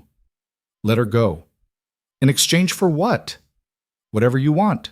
Territory, money, access to my shipping routes. Name your price and let her walk out of here. Victor laughed. You'd give up your empire for a girl you've known a week. I'd burn this entire city to the ground if it meant she stays safe. Dmitry took a step forward. 2 guns immediately trained on him. He stopped. Name. Your price. There is no price, Dmitry. That's what you don't understand. This isn't about business. This is about making you feel what it's like to lose, to be powerless, to watch something you want be taken from you. Emma saw it then, the shift in Dmitry's posture, the way his hand moved almost imperceptibly toward his coat, the deadly calm that settled over his features like a shroud. If you hurt her, Dmitry said softly, there is no place on this earth you'll be able to hide. I will hunt you. I will find you, and I will make you beg for a death I won't give you. Big threats from a man surrounded by my guns. Do you really think I came alone? Victor's confidence faltered for just a second. You sent that text from her phone saying to come alone. And you believed it. Dmitri smiled, cold and terrible. Rookie mistake, Victor. The windows shattered. Everything happened at once. Glass rained down as men in tactical gear rappelled through the broken windows. Gunfire erupted. Victor's men scattered, trying to find cover. Emma threw herself to the ground, covering her head with her arms. Someone grabbed her, Pavel, and hauled her up, using her as a human shield. Emma felt the barrel of a gun press against her temple. "Everyone stop!" Pavel shouted. "Everyone stops or the girl dies!" The gunfire ceased. In the sudden silence, Emma could hear her own ragged breathing, could feel Pavel's arm like a vice around her throat. Dmitri stood 15 feet away, his own gun now visible, pointed directly at Pavel's head. Around him, a dozen men in black tactical gear had Victor's remaining forces surrounded and disarmed. "Let her go," Dmitri said. His voice was eerily calm. "Let her go and you get to walk out of here. You think I'm stupid? The second I let her go, I'm dead. No, the second you pull that trigger, you're dead. Right now, you still have a choice." Emma could feel Pavel shaking, could smell his sweat and fear, could hear the desperation in his voice when he spoke again. "Victor, what do I do?" Victor had his hands raised, 3 guns pointed at him. He looked at Pavel, at Emma, at the situation falling apart around him. "Let her go," Victor said. "It's over." "Boss, let her go, Pavel. He's won." For a long moment, Pavel didn't move. Emma could feel his finger on the trigger, could imagine the bullet entering her skull, could see her life ending in this dirty warehouse over a man she'd known for barely more than a week. Then Pavel shoved her forward. Emma stumbled. Dmitri was there in an instant, catching her, pulling her against his chest. She felt his heart hammering, felt his arms like steel bands around her, felt safe for the first time since Alexei had grabbed her in the parking lot. "I've got you," Dmitri murmured into her hair. "I've got you, love. You're safe." Emma couldn't speak, couldn't do anything but hold on to him and try not to fall apart. Behind them, Victor and his men were being zip-tied and forced to their knees. Dmitri's second in command, a man Emma recognized as Marcus from the night he'd driven her to Dmitri's house, approached with Pavel in custody. "What do you want us to do with them?" Marcus asked. Dmitri's arms tightened around Emma. When he spoke, his voice was cold enough to freeze blood. "Take them to the pier. I'll deal with them later." "Dmitri, wait," Victor started.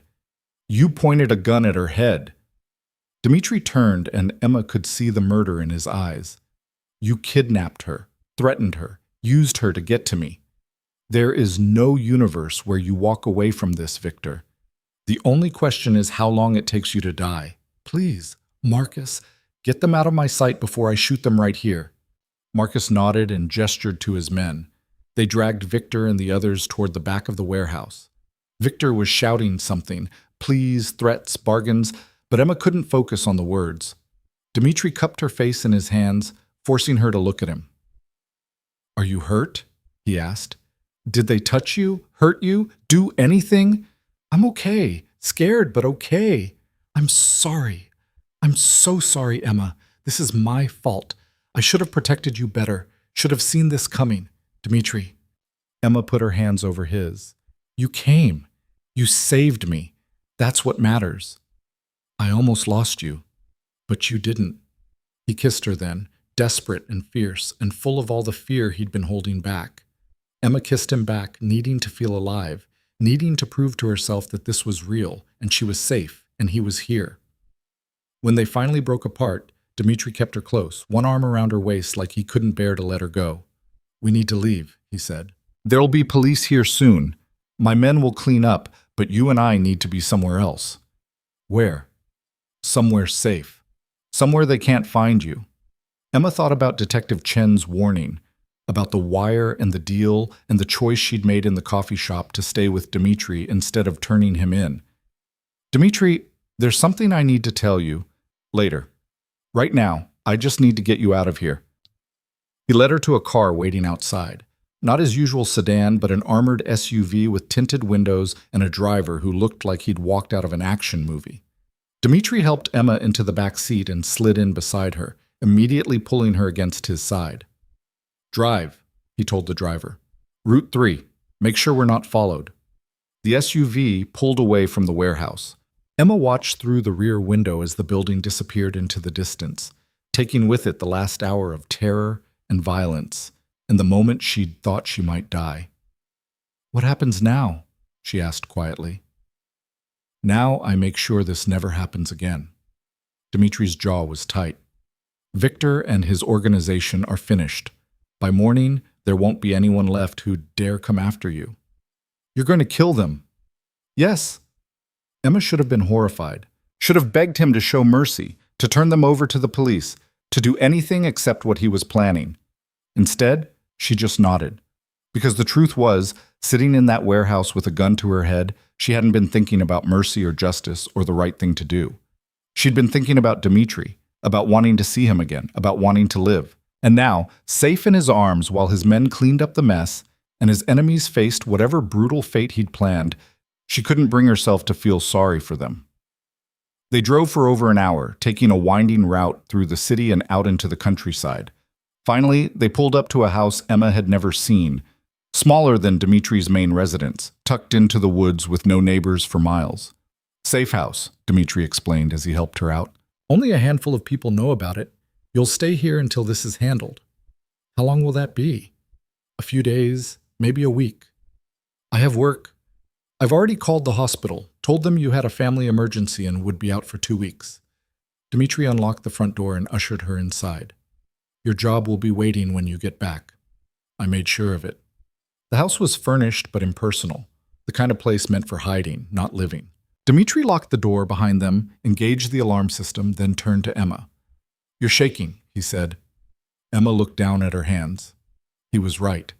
She was trembling, adrenaline crash finally hitting now that the immediate danger had passed. "Come here." Dmitri pulled her into his arms and just held her. No words, no promises, just solid, steady presence. Emma broke. All the fear she'd been holding back, all the terror of the gun against her head, and the certainty she was going to die came pouring out in ragged sobs. She clung to Dmitri and cried until she couldn't breathe, until her throat was raw and her eyes burned. Through it all, Dmitri held her. Murmured words in Russian she didn't understand but somehow found comforting. Stroked her hair and let her soak his shirt with tears and didn't once tell her to stop or pull herself together. When the storm finally passed, Emma pulled back, wiping at her face with shaking hands. "Sorry," she managed. "Don't apologize. Not for this. Not ever." Dmitri brushed her hair back from her face. "What you went through tonight, what they did to you, you're allowed to fall apart. I thought I was going to die." "I know. And all I could think about was that I'd never get to see you again. Never get to tell you." Emma stopped, the words catching in her throat. "Tell me what?" Emma looked up at him. At this dangerous man who'd stormed a warehouse with a small army to save her. Who'd been willing to trade his empire for her life. Who was looking at her right now like she was the only thing in the world that mattered. "That I'm falling for you," she whispered. "I know it's too soon. I know it's insane. But I am, Dmitri. I'm falling for you, and it terrifies me." Dmitri's expression cracked open, showing something raw and vulnerable beneath the controlled exterior. "Emma, you don't have to say it back. I just needed you to know, in case something happens, and I don't get another chance. Nothing is going to happen to you. I swear it.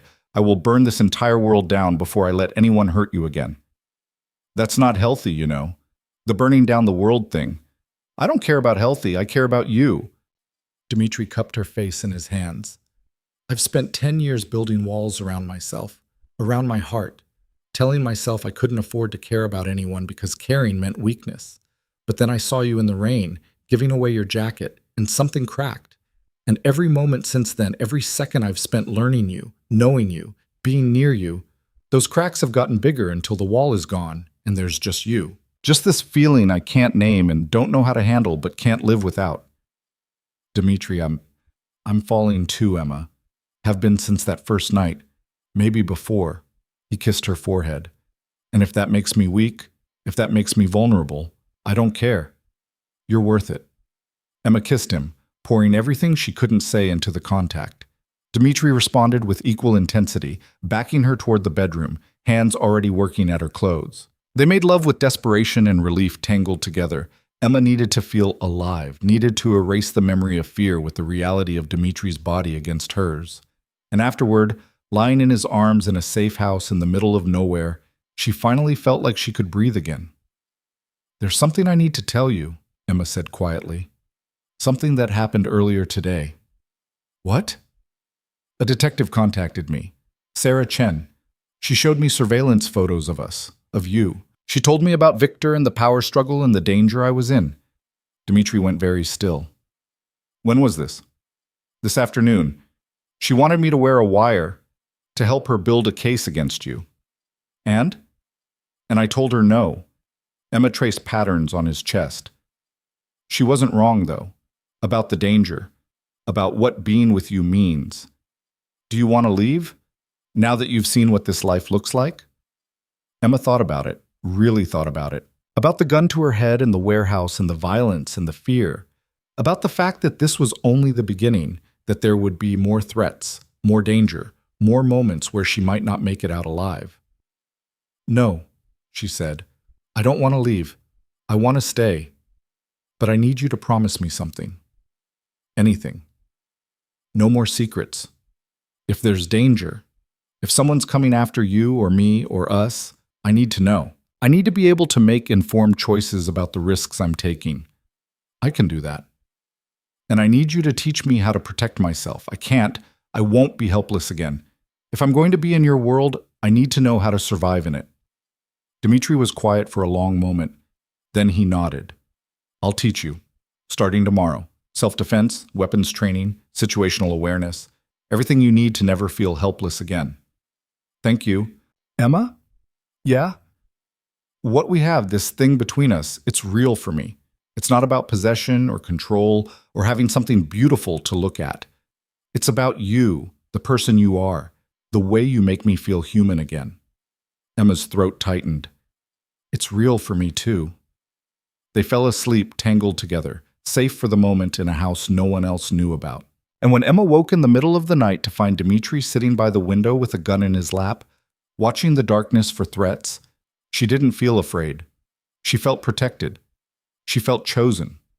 And despite everything, the violence, the danger, the impossible odds stacked against them, she felt like maybe, just maybe, they could make this work. Even if it meant learning to live in the shadows, even if it meant becoming someone she'd never imagined being, because the alternative was going back to her life before Dmitri, back to being invisible, back to being alone. And Emma had learned something important in that warehouse tonight.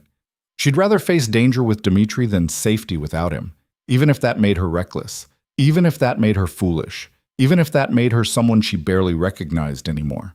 She was his, and he was hers, and everything else would just have to burn. Emma woke to sunlight streaming through unfamiliar windows and the smell of coffee. For a disoriented moment, she forgot where she was, forgot the warehouse, the gun, the terror.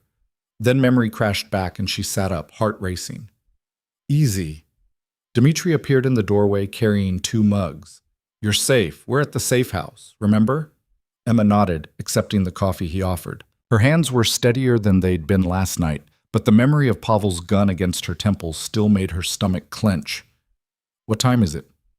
"Almost noon. I let you sleep. You needed it." Dmitri sat on the edge of the bed. He was already dressed, wearing dark jeans and a black t-shirt that showed off the lean muscle of his arms. "How are you feeling?" "Like I got hit by a truck. Emotionally, anyway." Emma sipped her coffee. "What happened last night? After we left?" Dmitri's expression went carefully neutral. "Victor and his men have been dealt with." "Dealt with how?" "Do you really want the details?" Emma thought about it, about Victor's cruel smile and Alexei's grip on her arm and Pavel's finger on the trigger, about the fact that she was alive because Dmitri had been willing to do whatever it took to get her back. "No," she said finally. "I don't need the details, but I need to know it's over, that they can't come back. It's over. Victor's organization is finished.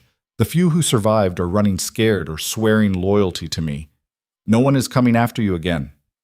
How can you be sure? Because I made an example, Emma. A very clear, very public example of what happens when someone touches what's mine. Dimitri's eyes were dark. Everyone in this city knows now that you're under my protection. That hurting you means death, not quick, not merciful, just death. Emma should have been disturbed by the casual way he talked about violence, should have recoiled from the possessiveness in his voice. But all she felt was a strange sense of relief. Good, she said. Dimitri raised an eyebrow. Good? I know that probably makes me a terrible person, but yes, good. They kidnapped me. They threatened to kill me. I'm not going to apologize for being glad they can't hurt anyone else. You're not a terrible person, love. You're someone who survived something traumatic and is trying to process it. That's allowed? Emma set down her coffee. You said you'd teach me how to protect myself. Can we start today? Are you sure you're ready? I'm sure I never want to feel that helpless again. So yes, I'm ready. Dimitri studied her for a long moment, then nodded. Finish your coffee. Get dressed. We'll start with basics. An hour later, Emma stood in the safe house's basement, a space that had apparently been converted into a small gym and firing range, wearing workout clothes Dimitri had somehow procured in her exact size. Rule number 1, Dimitri said, circling her slowly. Awareness. Most attacks succeed because the victim doesn't see them coming. So we're going to teach your body to always be scanning, always assessing threat levels, always looking for exits. Like you do. Like I do. It becomes second nature after a while. You'll walk into a room and automatically note who's there, where the doors are, what could be used as a weapon. That sounds exhausting. It's survival. Dimitri stopped in front of her. Now someone grabs you from behind. What do? Before Emma could answer, his arms locked around her from behind, pinning her arms to her sides. Emma's breath caught, not from fear, but from the visceral memory of Pavel holding her the same way. Don't freeze, Dimitri said quietly against her ear. Breathe, think. What are your options? Emma forced herself to focus. I could stomp on your foot. Good. What else? Throw my head back. Try to hit your nose. Excellent. What else? Emma thought. His grip was tight, but his legs were within reach. Kick backward. Aim for your knee or shin. Perfect. Now do it. Don't hold back. I can take it. Emma hesitated only a second before stomping down hard on Dimitri's foot, throwing her head back and kicking her leg up and back in rapid succession. His grip loosened and she twisted free, stumbling away and turning to face him. Dimitri was grinning. Fast learner. Again. They drilled for 2 hours. Dimitri taught her how to break holds, how to use her smaller size and lower center of gravity as advantages, how to go for vulnerable points, eyes, throat, groin, knees. He was patient but demanding, making her repeat movements until they felt almost natural. You're stronger than you think, he said as they took a water break. Most women are. Society teaches you to be small and non-threatening, but your body is capable of incredible things when you let it. I don't feel strong. You survived last night. You're standing here training instead of falling apart. That's strength, Emma. After a brief rest, Dimitri led her to the firing range. I don't know if I can shoot someone, Emma said, staring at the gun he'd set on the counter between them. You don't have to shoot anyone, but you should know how, just in case. Dimitri picked up the weapon, a compact pistol that looked almost delicate in his hands.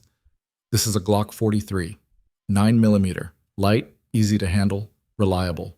We're going to teach you to use it safely and effectively. He walked her through the basics, how to check if it was loaded, how to hold it properly, how to aim, how to control the recoil. Emma's hands shook the first time she pulled the trigger, the sound deafening even with ear protection. But by the 10th shot, she was hitting the target center mass. Natural talent, Dimitri observed, or maybe just good motivation. I'm motivated by not dying, Emma said dryly. They spent the rest of the afternoon training. By the time Dimitri called it quits, Emma was exhausted, sore, and surprisingly empowered. She'd faced her fear, taken control, started building skills that might save her life someday. That night, they cooked dinner together in the safe house kitchen. Emma showed Dimitri how to properly season chicken, and he managed to not burn anything, which felt like a victory. "How long do we stay here?" Emma asked over dinner. "Another few days, until I'm absolutely certain the threat is neutralized and my people have secured all of Victor's former territory." "And then?" "Then you have a choice to make." Emma set down her fork. "What kind of choice?" Dmitri was quiet for a moment, choosing his words carefully. "This week has shown you what my life looks like. The danger, the violence, the fact that people I'm at war with will use you to get to me. Most women would run from that. Most should run from that. But you're not most women, and I'm selfish enough to hope you'll stay anyway." He reached across the table and took her hand. "If you stay, Emma, I can't promise it'll be safe. I can't promise there won't be more nights like last night, but I can promise I'll do everything in my power to protect you, to keep you safe, to make sure you never regret choosing me. And if I go," pain flashed across Dmitri's features, "then I'll make sure you're protected from a distance, set you up somewhere safe, make sure your debt is paid and you never have to worry about money again. You'd be free to live whatever life you want, and I'd just be a strange chapter you'd eventually forget." "You think I could forget you?" "I think you could try, and eventually you'd succeed. You'd meet someone normal, someone safe, someone who could give you the life you deserve instead of pulling you into darkness." Emma stood, walked around the table, and sat in Dmitri's lap. His arms came around her automatically, holding her close. "I don't want normal," she said. I don't want safe. I want you. All of you. The restaurants and the safe houses and the violence you commit to keep me breathing. I want the man who stormed a warehouse with an army because someone dared to touch me. I want the man who can't cook but tries anyway. I want the man who looks at me like I'm the answer to every question he's ever asked. Emma, I'm not done. I know this is crazy. I know I should run. But I've spent my whole life being careful and following rules and doing what I was supposed to do. And where did it get me? Alone. Drowning in debt, working myself to death for scraps. Emma cupped his face in her hands. You make me feel alive, Dmitri. You make me feel seen and wanted, and like I matter. And I'm not giving that up just because it's dangerous. Dmitri kissed her, deep and desperate and full of relief. You're sure? I'm terrified, but yes, I'm sure. Then we do this right. No more hiding you away like a secret. No more pretending you're not part of my world. Dmitri's eyes were intense. You move in with me, properly. You learn everything you need to know to survive in this life. And anyone who even thinks about using you against me learns exactly what happens when they make that mistake. Move in with you? Dmitri, we've known each other for a week, 11 days, and I don't care. I want you in my home, in my bed, in my life, completely and without reservation. Emma knew she should ask for time, should insist on taking things slower, should maintain some kind of independence and sense of self. Okay, she said instead. Okay? Okay, I'll move in, on one condition. Name it. I keep working. Maybe not at the hospital. I know that's not safe anymore, but I need to do something. I can't just be the crime lord's girlfriend who sits around looking pretty. What do you want to do? Emma thought about it, about the skills she had and the life she'd been living, and what might actually make her happy. I want to help people. That's why I became a nurse's aide in the first place. Maybe I could work at one of those free clinics?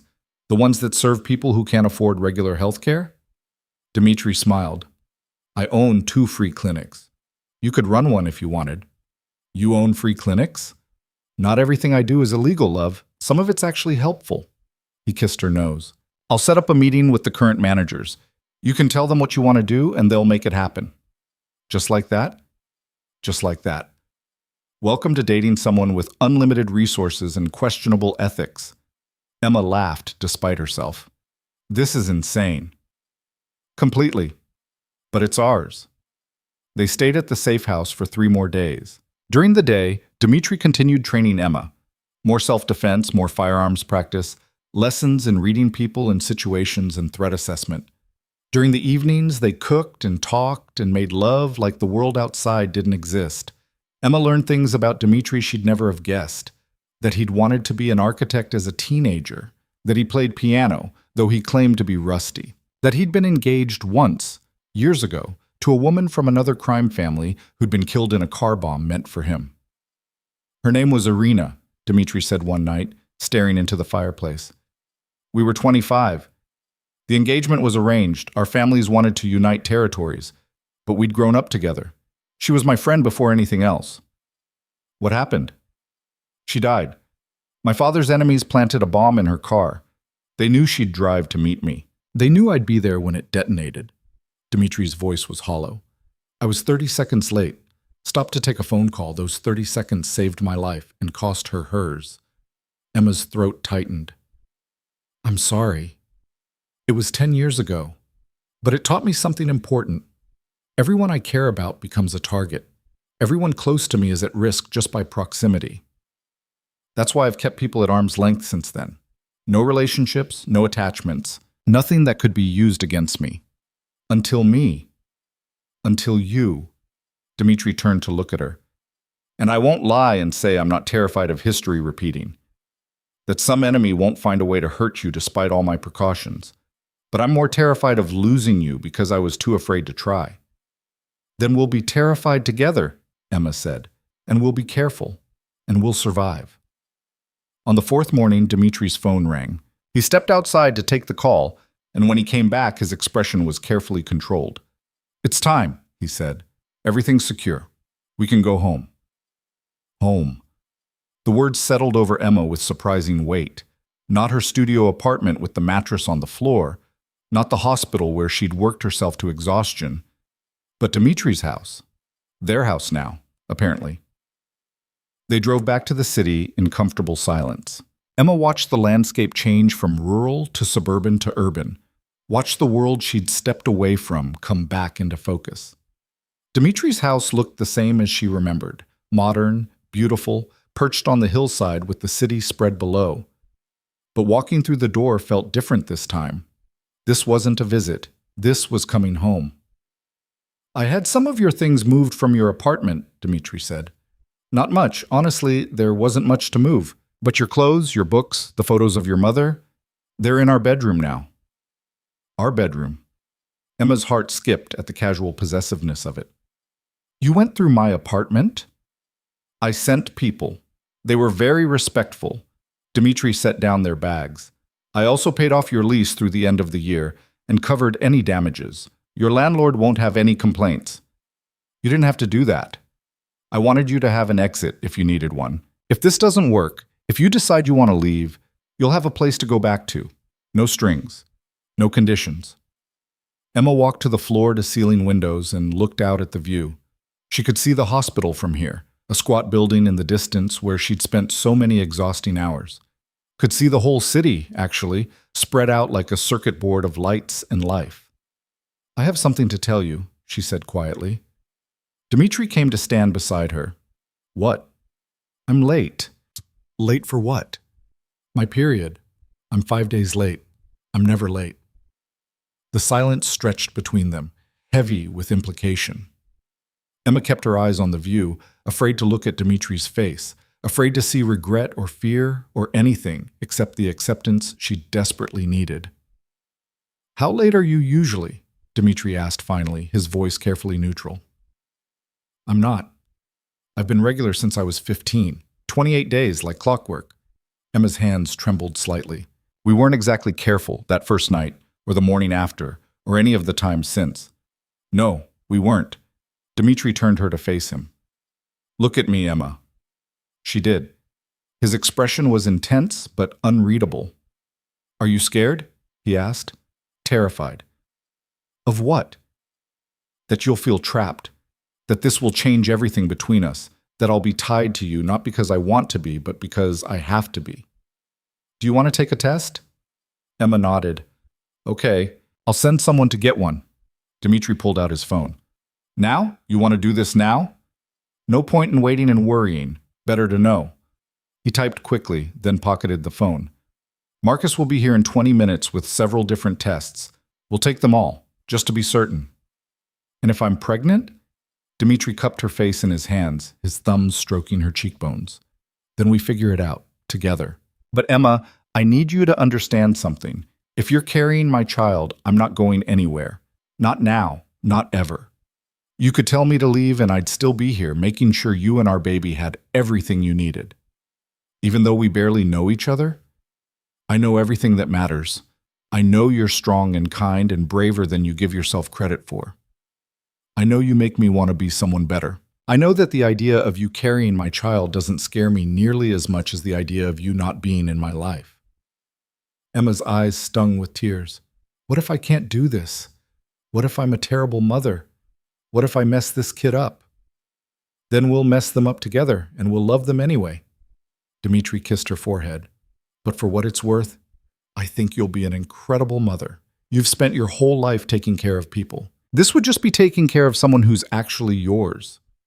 Marcus arrived 18 minutes later with a pharmacy bag containing what looked like every pregnancy test on the market. He handed it to Dimitri without comment, though Emma caught the slight smile on his face before he left. Emma locked herself in the bathroom with the tests and Dimitri's reassurance that whatever the result, they'd handle it together. She peed on 4 different sticks, set timers on her phone, and waited. The 3 minutes felt like 3 hours. When the first timer went off, Emma's hands were shaking so badly she could barely pick up the test. She turned it over. 2 lines. Pregnant. She checked the second test. The same. The third. The fourth. All positive. All screaming the same impossible truth. Emma was pregnant with Dmitri Antonov's baby. She opened the bathroom door. Dmitri was sitting on the bed, elbows on his knees, looking like he was waiting for a verdict. He stood when he saw her face. Emma? She held up the tests wordlessly. Dmitri crossed to her in 2 strides, took the tests from her hands, and stared at them like they held the secrets of the universe. When he looked up, his eyes were bright with something Emma couldn't quite name. You're pregnant, he said. I'm pregnant. With my baby. Yes. Dmitri set down the tests and pulled Emma into his arms, holding her so tightly she could barely breathe. She felt his chest heaving, felt the tremor in his hands, felt the way he pressed his face into her hair like he was trying to memorize the moment. Dmitri? Are you okay? I never thought... His voice broke. After Irina died, I told myself I'd never have this. Never have a family.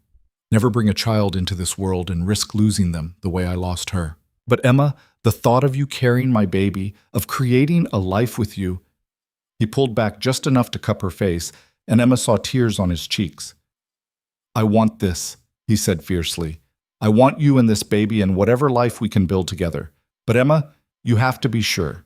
You have to know what you're signing up for, because if you have this child, you're tied to me forever, to my world, to the danger and the violence and everything that comes with being mine.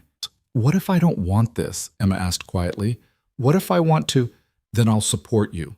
Whatever you decide. No judgment, no pressure. Your body, your choice, always. Emma pulled away and walked to the window again. Sunset was painting the sky in shades of orange and pink, and somewhere in the city below, life was continuing as normal. People were going to work, coming home, living their ordinary lives. Emma's life had stopped being ordinary the night her car died in a hospital parking lot. She thought about her mother, about the dreams they'd shared when Emma was young, about the family her mother had wanted for her, safety, stability, someone kind who'd love her and give her the life she deserved. Dmitri Antonov was none of those things, but he was hers. I want this baby, Emma said, turning to face him. I'm terrified and have no idea how to be a mother, and our relationship is insane by any normal standard. But I want this. I want us. I want to see what we create together. Dmitri was across the room in seconds, sweeping her up and spinning her around. Emma laughed, dizzy with relief and fear and something dangerously close to joy. We're having a baby, Dmitri said, setting her down gently. We're having a baby, Emma. We're having a baby, she repeated, testing the words. They felt surreal, impossible, perfect. That night, they lay in bed talking about the future, about doctors and nurseries and all the things they'd need to do to prepare, about the fact that they were bringing a child into a world of organized crime, and whether that made them irresponsible or just optimistic. I'll step back, Dmitri said suddenly. Emma turned to look at him. What? From the business, the illegal parts anyway. I'll keep the restaurants and the real estate and the legitimate investments. But the rest, the things that make me a target, the things that put you and our baby at risk, I'll hand them off to my lieutenants. Let them run it. Dmitri, you can't just walk away from your empire. Watch me. His voice was firm. I'm not risking my family for territory and profit. I'm not losing you the way I lost Irina. I'm not letting our child grow up without a father because I was too proud or too greedy to step away. What if your people don't respect you if you step back? What if it causes a power vacuum and more violence? Then I'll handle it, but carefully, strategically, without putting you at risk. Dmitri placed his hand on her still flat stomach. This baby changes everything, Emma. I change everything, starting now. Emma covered his hand with hers. Okay, but you don't have to do it all at once. We have time. Almost 9 months to figure out how to make this work. 6 months, Dmitri corrected. I want everything handled before you're too pregnant to move quickly if we need to run. I want systems in place, security upgraded, backup plans for our backup plans. By the time this baby comes, we'll be as safe as I can make us. Emma should have been comforted by his protectiveness. Instead, she felt a flicker of unease. Dmitri, you can't control everything. Watch me try. That's not healthy. I don't care about healthy. I care about keeping you alive. They stared at each other in the darkness. Emma could feel the tension building, could sense the fight brewing beneath the surface. I'm not fragile, she said quietly. I'm not going to break. You can't wrap me in bubble wrap and expect that to be enough. I'm not saying you're fragile. Then stop treating me like I am. Stop acting like the world is going to collapse if you're not controlling every variable. Emma sat up. I know you're scared. I'm scared too. But we can't live our lives in fear, Dmitri. We can't raise a child in fear. You think I don't know that? Dmitri's voice rose. You think I want to be this person, this paranoid, controlling bastard who sees threats everywhere? But Emma, I've lost people. I've buried people I loved because I wasn't careful enough, wasn't prepared enough, wasn't willing to do whatever it took to protect them. I'm not making that mistake again. So what's the alternative? Lock me in this house? Never let me leave? Monitor my every move? If that's what it takes. No. Emma's voice was sharp. Absolutely not. I didn't leave one kind of prison just to walk into another. I need freedom, Dmitri. I need to breathe. I need to know that you trust me to take care of myself and our baby. Dmitri ran his hands through his hair, frustration evident in every line of his body. I do trust you, but I don't trust the world. Then we find a middle ground. Security, yes. Precautions, absolutely. But not prison. Not control disguised as protection. They glared at each other for a long moment. Then Dmitri's shoulders sagged. You're right, he said quietly. I'm sorry. The thought of anything happening to you or this baby makes me insane.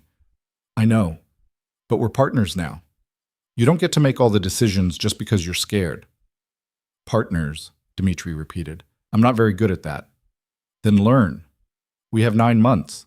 6 months. I want everything handled before... Dmitri. Fine, 9 months. We'll figure it out together. Emma lay back down, and after a moment, Dmitri curled around her, his hand resting protectively over her stomach. I love you, he said into the darkness. Emma's breath caught. What? I love you, Emma Morrison. I've probably loved you since that night in the rain, but I definitely love you now. And I'm going to love our child. And I'm going to do everything in my power to give you both the life you deserve, even if it means completely dismantling the life I built before you. Emma turned in his arms to face him. I love you too. And I'm terrified of what that means. But I do. They kissed, slow and sweet and full of promises they had no idea if they could keep.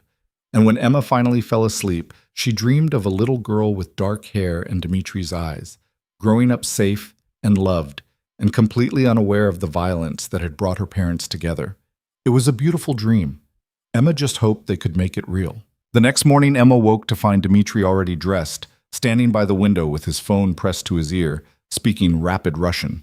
His voice was low and controlled, but she could hear the edge of command in every syllable. When he noticed her awake, he ended the call and crossed to the bed. Sorry, didn't mean to wake you. You didn't. What time is it? 7? I have meetings all day, restructuring things like I promised. stepping back from operations, delegating authority, making sure everything's stable before the baby comes. He sat on the edge of the bed and took her hand. I want you to see a doctor today, the best obstetrician in the city. I've already made the appointment for 11. Emma opened her mouth to protest being scheduled without her input, then remembered their conversation from last night. Partners. Middle ground. Okay, she said, but next time, ask me first before making appointments. The deal. Marcus will drive you. I'll meet you there if my meetings finish in time. Dimitri, I can drive myself. Your car is still broken, remember? And before you argue, yes, I could buy you a new one today, but I'd rather you let Marcus drive you until we've upgraded security protocols, just for a few weeks. Please. Emma sighed. A few weeks. Then I want my independence back. Fair enough. Dimitri kissed her forehead. There's breakfast downstairs. Eat something. The pregnancy books say you need protein, and you've been reading pregnancy books? I downloaded 7 of them last night while you were sleeping. Did you know that at 6 weeks, the baby is the size of a sweet pea? And by 12 weeks? Emma laughed, cutting him off with a kiss. You're ridiculous. I'm prepared. There's a difference. After Dimitri left for his meetings, Emma showered and dressed, then explored the house more thoroughly than she had before. It was strange thinking of this place as home. Every room was beautiful, carefully designed, filled with art and furniture that cost more than she'd ever imagined owning. But it felt empty somehow, sterile, like a showpiece rather than a home. She found Marcus waiting by a different car, another armored SUV, this one silver instead of black. Miss Morrison, he said with a slight nod. Ready? You know you can call me Emma, right? Mister? Antonov prefers formality when it comes to your safety. Of course he does. Emma climbed into the back seat. Has he always been this controlling, or is the pregnancy making it worse? Marcus's lips twitched in what might have been a smile. Mr. Antonov has always been protective of what matters to him. You matter more than anything ever has. So yes, it's worse. The drive to the medical center took 30 minutes through downtown traffic. Emma watched the city pass outside the tinted windows, thinking about how much had changed in less than 2 weeks. She'd gone from invisible to protected, from alone to loved, from drowning to, well, not exactly floating, but at least treading water with someone willing to keep her head above the surface. The obstetrician's office was in one of the nicest medical buildings Emma had ever seen. Dr. Sarah Kim was young, warm, and immediately put Emma at ease with her straightforward manner. So you're about 6 weeks along based on your last period, Dr. Kim said, reviewing the information Emma had provided. We'll do an ultrasound today to confirm, check for a heartbeat, make sure everything looks healthy. Is it too early for a heartbeat? Not at 6 weeks. We should be able to detect it. Dr. Kim smiled. Nervous? Terrified. That's completely normal. First pregnancy? Yes, and completely unplanned. Also normal. Let's take a look and see what we're working with. The ultrasound room was dim and quiet. Emma lay on the exam table while Dr. Kim prepped the equipment, her heart racing with a mixture of fear and anticipation. This would make it real, more real than the positive tests, more real than Dimitri's reaction. The door opened and Dimitri slipped in, slightly out of breath. Sorry I'm late. Traffic was... He stopped, taking in the scene. Did I miss it? We're just starting, Dr. Kim said. You must be the father. Dmitri Antonov. He crossed to Emma's side and took her hand. Thank you for seeing us on short notice. Of course. Now, Emma, this is going to be a bit uncomfortable, but it shouldn't hurt. Emma squeezed Dimitri's hand as Dr. Kim began the transvaginal ultrasound. The discomfort was manageable, but the anxiety was overwhelming. What if there was no heartbeat? What if something was wrong? What if... There, Dr. Kim said, turning the screen so they could see. That's your baby. Emma stared at the grainy black and white image. There, in the center, was a tiny blob that looked more like a bean than a human. But it was there. Real. Growing inside her. And that, Dr. Kim adjusted the sound, is the heartbeat. A rapid whooshing filled the room, fast and strong and impossibly beautiful. Emma's eyes filled with tears. Beside her, Dimitri had gone completely still, his grip on her hand almost painful. That's our baby? He whispered. That's your baby, doctor, Kim confirmed. Measuring right, on track for 6 weeks. Heartbeat is strong and healthy. Everything looks perfect. Emma couldn't stop the tears now. They streamed down her face as she listened to that impossibly fast heartbeat, as she stared at the tiny life they'd created, as the full weight of what was happening settled over her. She was going to be a mother. Dmitri was going to be a father. They were creating a family from nothing but recklessness and need and love. Can I get copies? Dmitri asked, his voice rough with emotion. Of the ultrasound images? Of course, I'll print several. After the appointment, after Dr. Kim had gone over nutrition and prenatal vitamins and scheduled the next visit, after Emma had dressed and Dmitri had collected the ultrasound photos like they were precious artifacts, they sat in the back of the SUV in silence. That was real, Emma said finally. That was real, Dmitri agreed. He was still holding one of the ultrasound images, staring at it like it held the meaning of life. We made that. That tiny person is half you and half me. Are you happy? Really happy? Not just saying what you think I need to hear? Dmitri looked at her, and Emma saw tears on his cheeks again, the second time she'd seen this dangerous man cry. I didn't know I could feel like this, he said. Like my heart is too big for my chest. Like everything I've done, everything I've built, every choice I've made was leading to this moment. To you. To our baby. He touched her stomach gently. I'm terrified, Emma. But yes, I'm happy. Happier than I have any right to be. Emma leaned against him, letting him wrap his arms around her. We need to tell people, your family, your friends. I don't have much family left. Some cousins in Russia I haven't spoken to in years. But my inner circle, Marcus, my lieutenants, they should know. They'll protect you better if they understand what's at stake. What about my friends? Dmitri was quiet for a moment. Do you have friends you want to tell? People who won't ask questions about who I am and what I do? Emma realized with a pang that she didn't. Her mother's illness and death had consumed the last 2 years of her life. Friends had drifted away, tired of canceled plans and unreturned calls. The people she worked with at the hospital were colleagues, not confidants. No, she admitted. I guess I don't. Then we'll build new ones. People who understand our life, who won't judge, who will be there for you and the baby. Over the next 3 months, Dmitri kept his promise.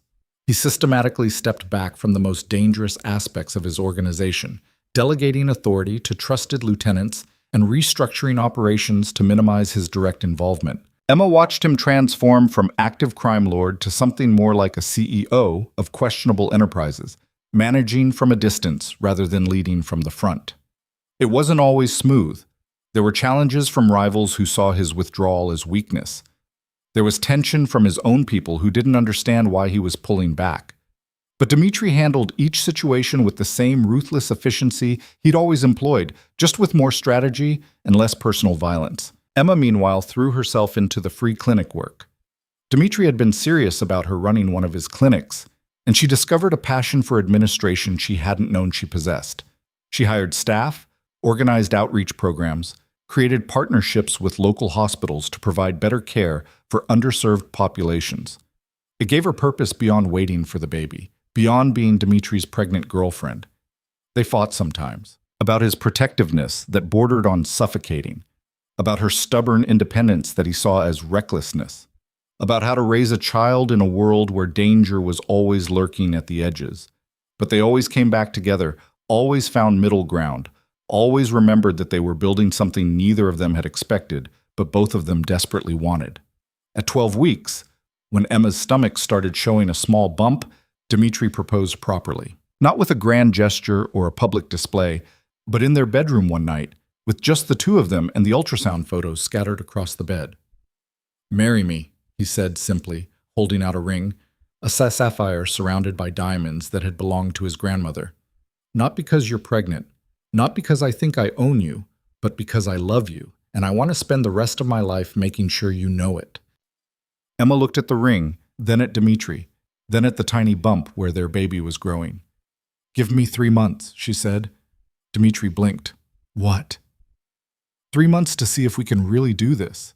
If you can stay stepped back from the dangerous stuff. If I can handle being with someone like you. If we can be partners instead of you trying to protect me from everything. Emma took his hand but didn't take the ring. If we still feel the same way at 6 months pregnant, if we've proven we can make this work, then yes, I'll marry you. That's not a no? That's a test. To make sure this is real and not just adrenaline and danger and pregnancy hormones. Dmitri considered this for a long moment. Then he nodded. 3 months. But I'm keeping the ring ready. I'd expect nothing less. Those 3 months were the hardest and the best of Emma's life. Hard because pregnancy wasn't easy. The morning sickness that lasted all day, the exhaustion, the constant worry about whether she was doing everything right. Hard because learning to navigate a relationship with someone as complicated as Dmitri required constant communication and compromise. Hard because the world kept trying to intrude with threats and challenges and reminders of the life they were trying to leave behind, but also the best. Because Dmitri kept his word, he stayed back. He let Emma make decisions about her own safety and schedule. He supported her work at the clinic even when it meant she was out of his sight for hours. He showed her through actions, not just words, that he could be the partner she needed, and Emma learned to trust, to believe that his protectiveness came from love, not control, to accept help without feeling weak, to understand that letting someone take care of you didn't mean losing yourself. At 20 weeks, they found out they were having a girl. Dmitri cried again at the ultrasound, watching their daughter move on the screen, her tiny heart still beating that impossibly fast rhythm. "A daughter," he whispered. "We're having a daughter, Emma." "Are you disappointed? I know some men want sons." "Disappointed? I'm terrified. Girls are supposed to be harder to raise, more complicated, more likely to date terrible men who'll break their hearts." Emma laughed. "Says the terrible man who won her mother's heart." "Exactly. I know what to watch for." But Dmitri was smiling, his hand on Emma's belly, where their daughter was growing. "She's going to be beautiful like you, strong like you, and I'm going to spend the rest of my life making sure she knows her worth." That night, Emma gave him her answer. "Yes," she said, holding out her hand for the ring he'd been carrying for 2 months. "Yes, I'll marry you. Not because I'm pregnant, or because you've proven yourself, or because I need the security, but because I love you, because you're my partner, because I can't imagine facing what comes next without you beside me." Dmitri slid the ring onto her finger and kissed her like she was the answer to every prayer he'd never thought to say. They were married 2 weeks later in a small ceremony at the house. Just Marcus and a few of Dmitri's most trusted people, a judge who owed him favors, and Emma wearing a simple white dress that accommodated her growing belly. There was no church, no big celebration, no pretense that this was anything except two people choosing each other against all odds. But when Emma said her vows, when she looked into Dmitri's eyes and promised to love him through whatever came, she meant every word. And when Dmitri promised to protect her, to cherish her, to be the man she deserved instead of the man he'd been, Emma believed him. The last trimester was both endless and too short. Emma's belly grew until she felt like she was carrying a basketball. She waddled instead of walked. She couldn't sleep comfortably. She ate everything in sight and cried at commercials and generally felt like her body had been taken over by an alien. But Dmitri was there through all of it. He rubbed her feet when they swelled. He made midnight runs for whatever strange food she was craving.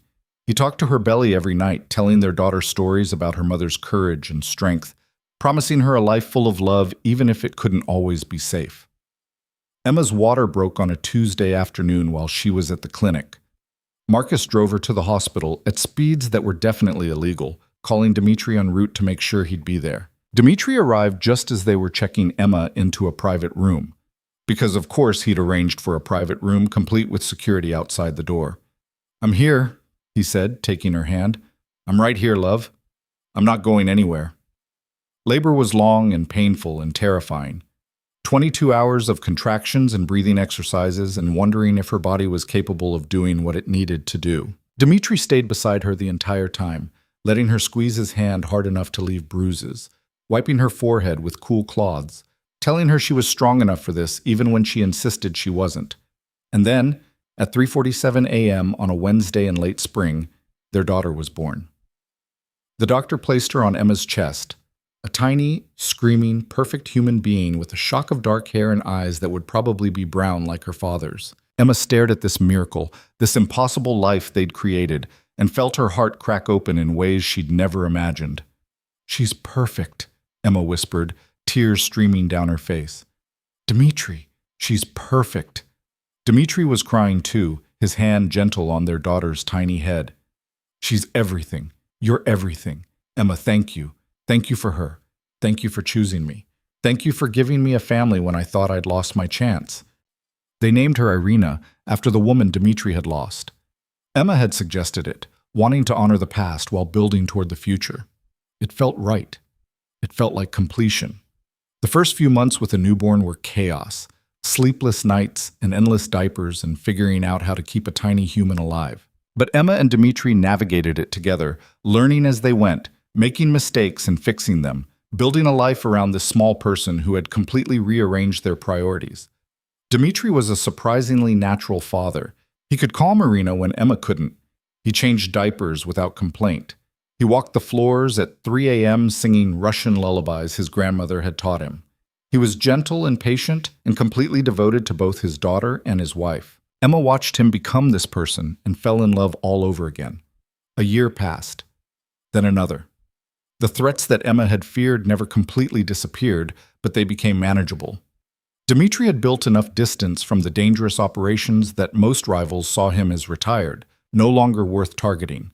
The few who didn't got dealt with swiftly and decisively, not by Dmitri personally, but by the organization he'd built and the people he'd trusted to maintain it. Emma's clinic thrived. She expanded to a second location, then a third. She hired dozens of staff members and helped thousands of patients who couldn't afford care anywhere else. It gave her purpose and identity beyond being Dmitri Antonov's wife, and he supported every bit of it. They bought a house in the countryside, not to replace the city house, but to have somewhere safe and quiet, where Irina could grow up away from the dangers of Dmitri's world. It had land and gardens and room for Emma to plant flowers like her mother used to. It had security, of course, cameras and guards and protocols, but it felt more like a home than a fortress. On an autumn afternoon, when Irina was 2 years old and running through the garden chasing butterflies, Emma stood on the porch watching her daughter play and felt something she'd never expected to feel again after her mother died. Peace. Dmitri came up behind her, wrapping his arms around her waist and resting his chin on her shoulder. "What are you thinking about?" he asked. "How much has changed? How different my life is from what I imagined. Better or worse?" Emma leaned back against him, watching Irina's dark curls bounce as she ran. "Different. Harder in some ways, but so much better in the ones that matter. Any regrets?" Emma thought about the night her car died, about the choice to get into a stranger's car, about every decision that had led from that frozen parking lot to this warm afternoon. "No," she said. "Not a single one." "You?" "Only that I didn't find you sooner." Dmitri kissed her temple, though maybe we both needed to go through what we did to be ready for each other. Deep thoughts from the former crime lord. Reformed crime lord. There's a difference. Emma turned in his arms to face him. "Are you happy? Really happy with this quiet life? Don't you miss the excitement, the power, the not even a little bit?" Dmitri cut her off with a kiss. "Everything I want is right here. You, Irina, this home we've built. I'd burn every empire I ever created before I'd trade a single moment of this." Irina ran up to them then, dirt on her dress and flowers clutched in her small fists. "Mama! Papa! Look what I found!" Emma crouched down to admire the wildflowers. Weeds, really, but beautiful in their own way. "They're lovely, sweetheart. Should we put them in water?" "Yes. And then can we read stories? The one about the princess?" "The one where the princess saves herself?" Dmitri asked, scooping his daughter into his arms. "Yes, that one." They went inside together, this family built from violence and choice and love that had somehow survived everything thrown at it. Emma arranged the wildflowers in a small vase while Dmitri settled Irina on the couch with her favorite book. Later, after Irina was asleep in her bed upstairs, after Emma and Dmitri had checked the locks and the alarms and the cameras, they sat together by the fireplace in comfortable silence. "Detective Chen called me today," Emma said quietly. Dmitri tensed slightly. "What did she want?" "To check in, to make sure I was okay. She said she'd heard about Irina. Wanted to congratulate me. That's unusually civil for someone who tried to flip you against me." She also said something interesting. She said the organized crime rate in the city has dropped 30% since you stepped back. That Victor's territory never destabilized the way everyone expected. That whoever took over your operations is running them more cleanly than you did. Marcus is good at what he does. Better than I was, honestly. Less personal investment means better judgment. She asked if I was happy. Emma looked at Dmitri. If I felt safe. If I needed help. What did you tell her? That I'm happier than I've ever been. That I chose this life with my eyes open. That the only help I need is someone to watch Irina tomorrow afternoon so I can finish the budget report for the clinic. Dmitri smiled. I can do that. I know. That's why I love you. Emma kissed him, slow and sweet, tasting the life they'd built together. Outside, wind rustled through the trees and night settled over their small piece of the world. Upstairs, their daughter slept safe and loved, completely unaware of the violence that had brought her parents together. Emma had started this journey alone and drowning, working herself to death to pay off debts that weren't hers, invisible to everyone except the collectors who called 3 times a day. She'd been ready to give up, ready to accept that survival was the best she could hope for. And then a stranger had appeared on a freezing November night and offered her a ride that changed everything. The road from that parking lot to this peaceful evening had been terrifying and dangerous and full of choices that should have ended badly. But somehow, through luck or fate or stubborn refusal to let go of each other, they'd made it. Emma thought about her mother sometimes, about what she'd think of the life her daughter had built, about whether she'd approve of Dmitri or be horrified by his past, about the granddaughter she'd never meet. She'd like to think her mother would understand, would see past the surface to the man who'd given Emma back her life, would recognize that safety wasn't always found in conventional places or with conventional people. What are you thinking about? Dmitri asked, breaking into her thoughts. My mom, wondering what she'd think of all this. She'd think you're extraordinary, just like I do. Dmitri pulled Emma closer. And she'd be right. Emma settled against his chest, listening to his heartbeat, steady and strong and alive. Outside, the world continued turning with all its dangers and uncertainties. But inside these walls, in this home they'd created, there was only love and safety and the promise of tomorrow.